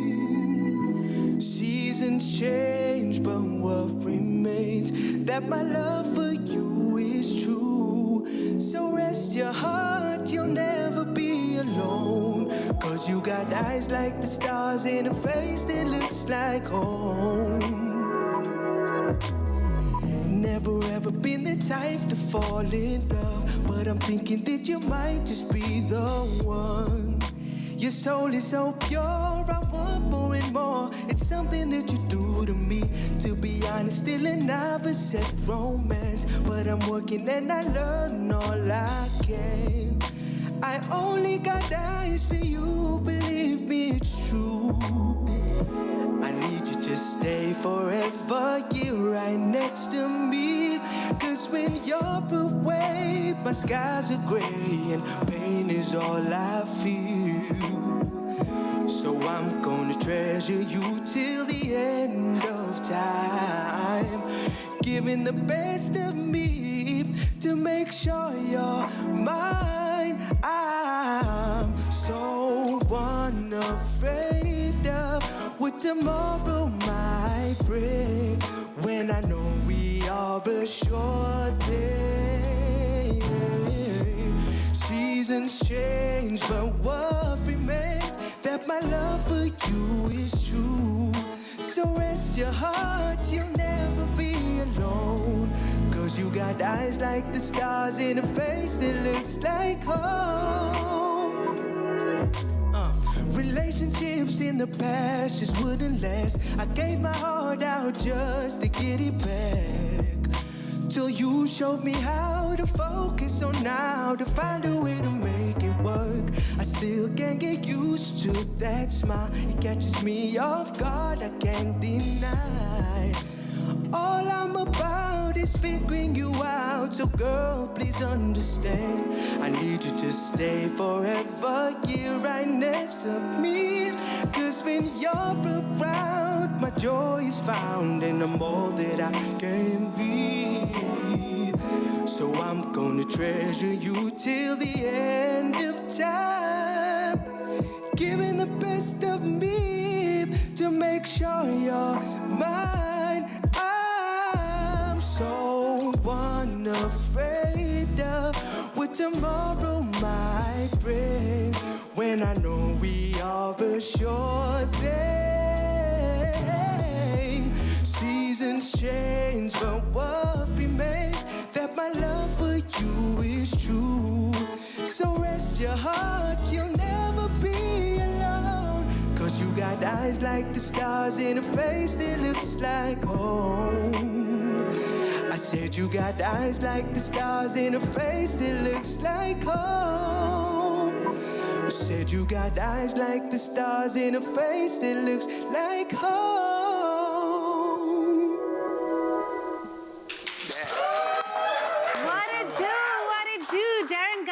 Wow, thank you so much. Face Like Home. Stream it now on all leading digital platforms. People actually, came back and I said, not Bruno Mars, Rami Malek, a mixture of both. I'll take that. You'll take that? Definitely. Let us know what you thought of that performance. Expresso Morning Show on S3. Still more magic coming your way. We'll see you after this. Strap yourself in to this hand-built 5-liter sedan. An engineering marvel that could drive your spend into the red, accelerating your lifestyle beyond your means. In this world of chasing status, do you want a bank that takes your money, or a bank that takes your money seriously?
It's that time of the morning where we get into some karaoke on your Feel Good Breakfast show. But we are joined by James Pringle as well as Jeannie Verster, and they are here to add the pro vocals to help us not sound terrible. Are you guys ready? No. Do we have a song we're going to sing? I don't know.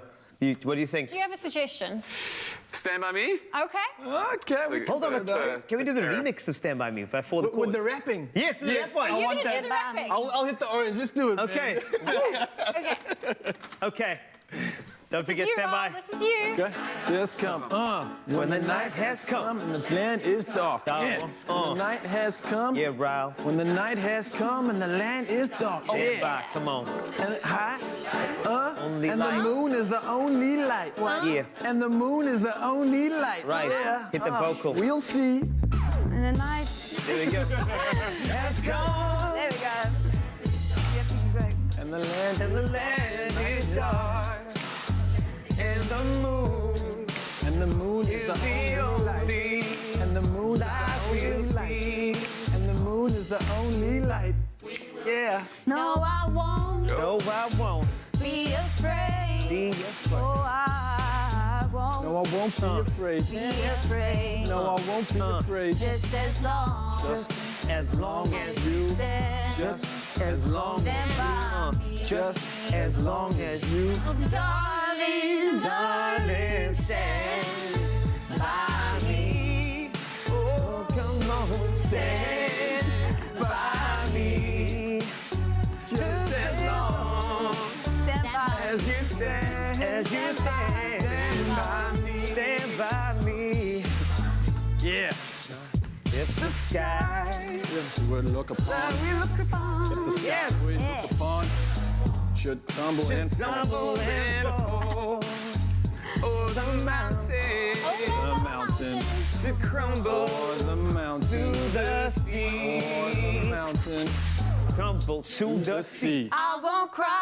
No, I won't cry. I won't cry. No, I won't cry. I won't I won't shed a shed tear. a tear. Just as long Just as long as you stand, just as long stand as by me. just as long as And darling, darling, stand by me. Oh, Stand by me. Just as long as you stand by me. stand by me. yeah. Yo, breaking it down on Expresso. Everybody just chill and let go. You know we doing this early morning, and you know this is our holy adorning. And we doing the thing right now with microphones in the house and these eyebrows. And I wanna say, just put your hands up, and you know we got that coffee, just fill that up. Stand by me. Oh, Stand by me, just as long stand by as you stand by me. Stand by me. Yeah. stand by me. Stand by me on TV. Stand by me. Just stand by me. Just as long as you would. Just as long as you would. Just as long as you would. Darling, stand by me. Oh, stand by me. Just as long Stand by, as you stand stand by, stand by me. stand by me. Yes. Yes. Oh wow. There was a lot going on there. Standing by us. Yeah. Yes, but you're not standing. You're sitting by. There's it. Yes. Guys, I'm impressed. I've got to say, there was a lot going on there. We're like There was a lot. 5 different colors, a chorus, a rap, Yeah. an There was intro. a lot. We did well. People We should start standing, a people cappella sitting. group. Yeah. I was seated, now I'm standing. But make sure you catch another karaoke session next week, Tuesday, right here on Expresso on S3, where you get to open up vocal cords you don't have. Karaoke is an magic. extreme sport, eh? Let's not lie. It's an extreme sport, but they did great. They did wonderfully. You've got to be committed like this man over here who introduced us to us. As long as you are. Just as long as you are. No pressure, man. They made you open with that. I mean, it's difficult when you've got to carry the first line. The very first line and open the bar to those exceptional talents over there. Beautiful, the pressure was man. on, but we I'll delivered, stand by as you. always. Yeah, man, I'll stand by you, and we love to do it, and we'll do it again every Tuesday. A very big thank you to Darren Govender, who has just been absolutely superb. What a talent. You've been saying it all morning. I found Remember him, that man. I met him and I introduced him to you, South Africa. So I'll take full credits now. But remember that name. What a beautiful person, inside and out. And also just that soul that he brings. Yeah, and an incredible tone to his voice. Just absolutely magical. We love the singer-songwriters out there. Vicky Davis joins us on the show tomorrow. We're going to have a whole lot of fun for your midweek. Start that downhill to the weekend. But it has been an amazing day. Thank you so much to all of our guests and to you at home. We love you. We'll see you tomorrow.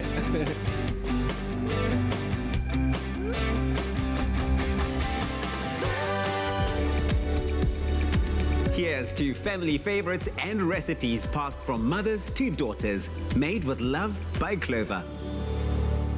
Another feel-good production.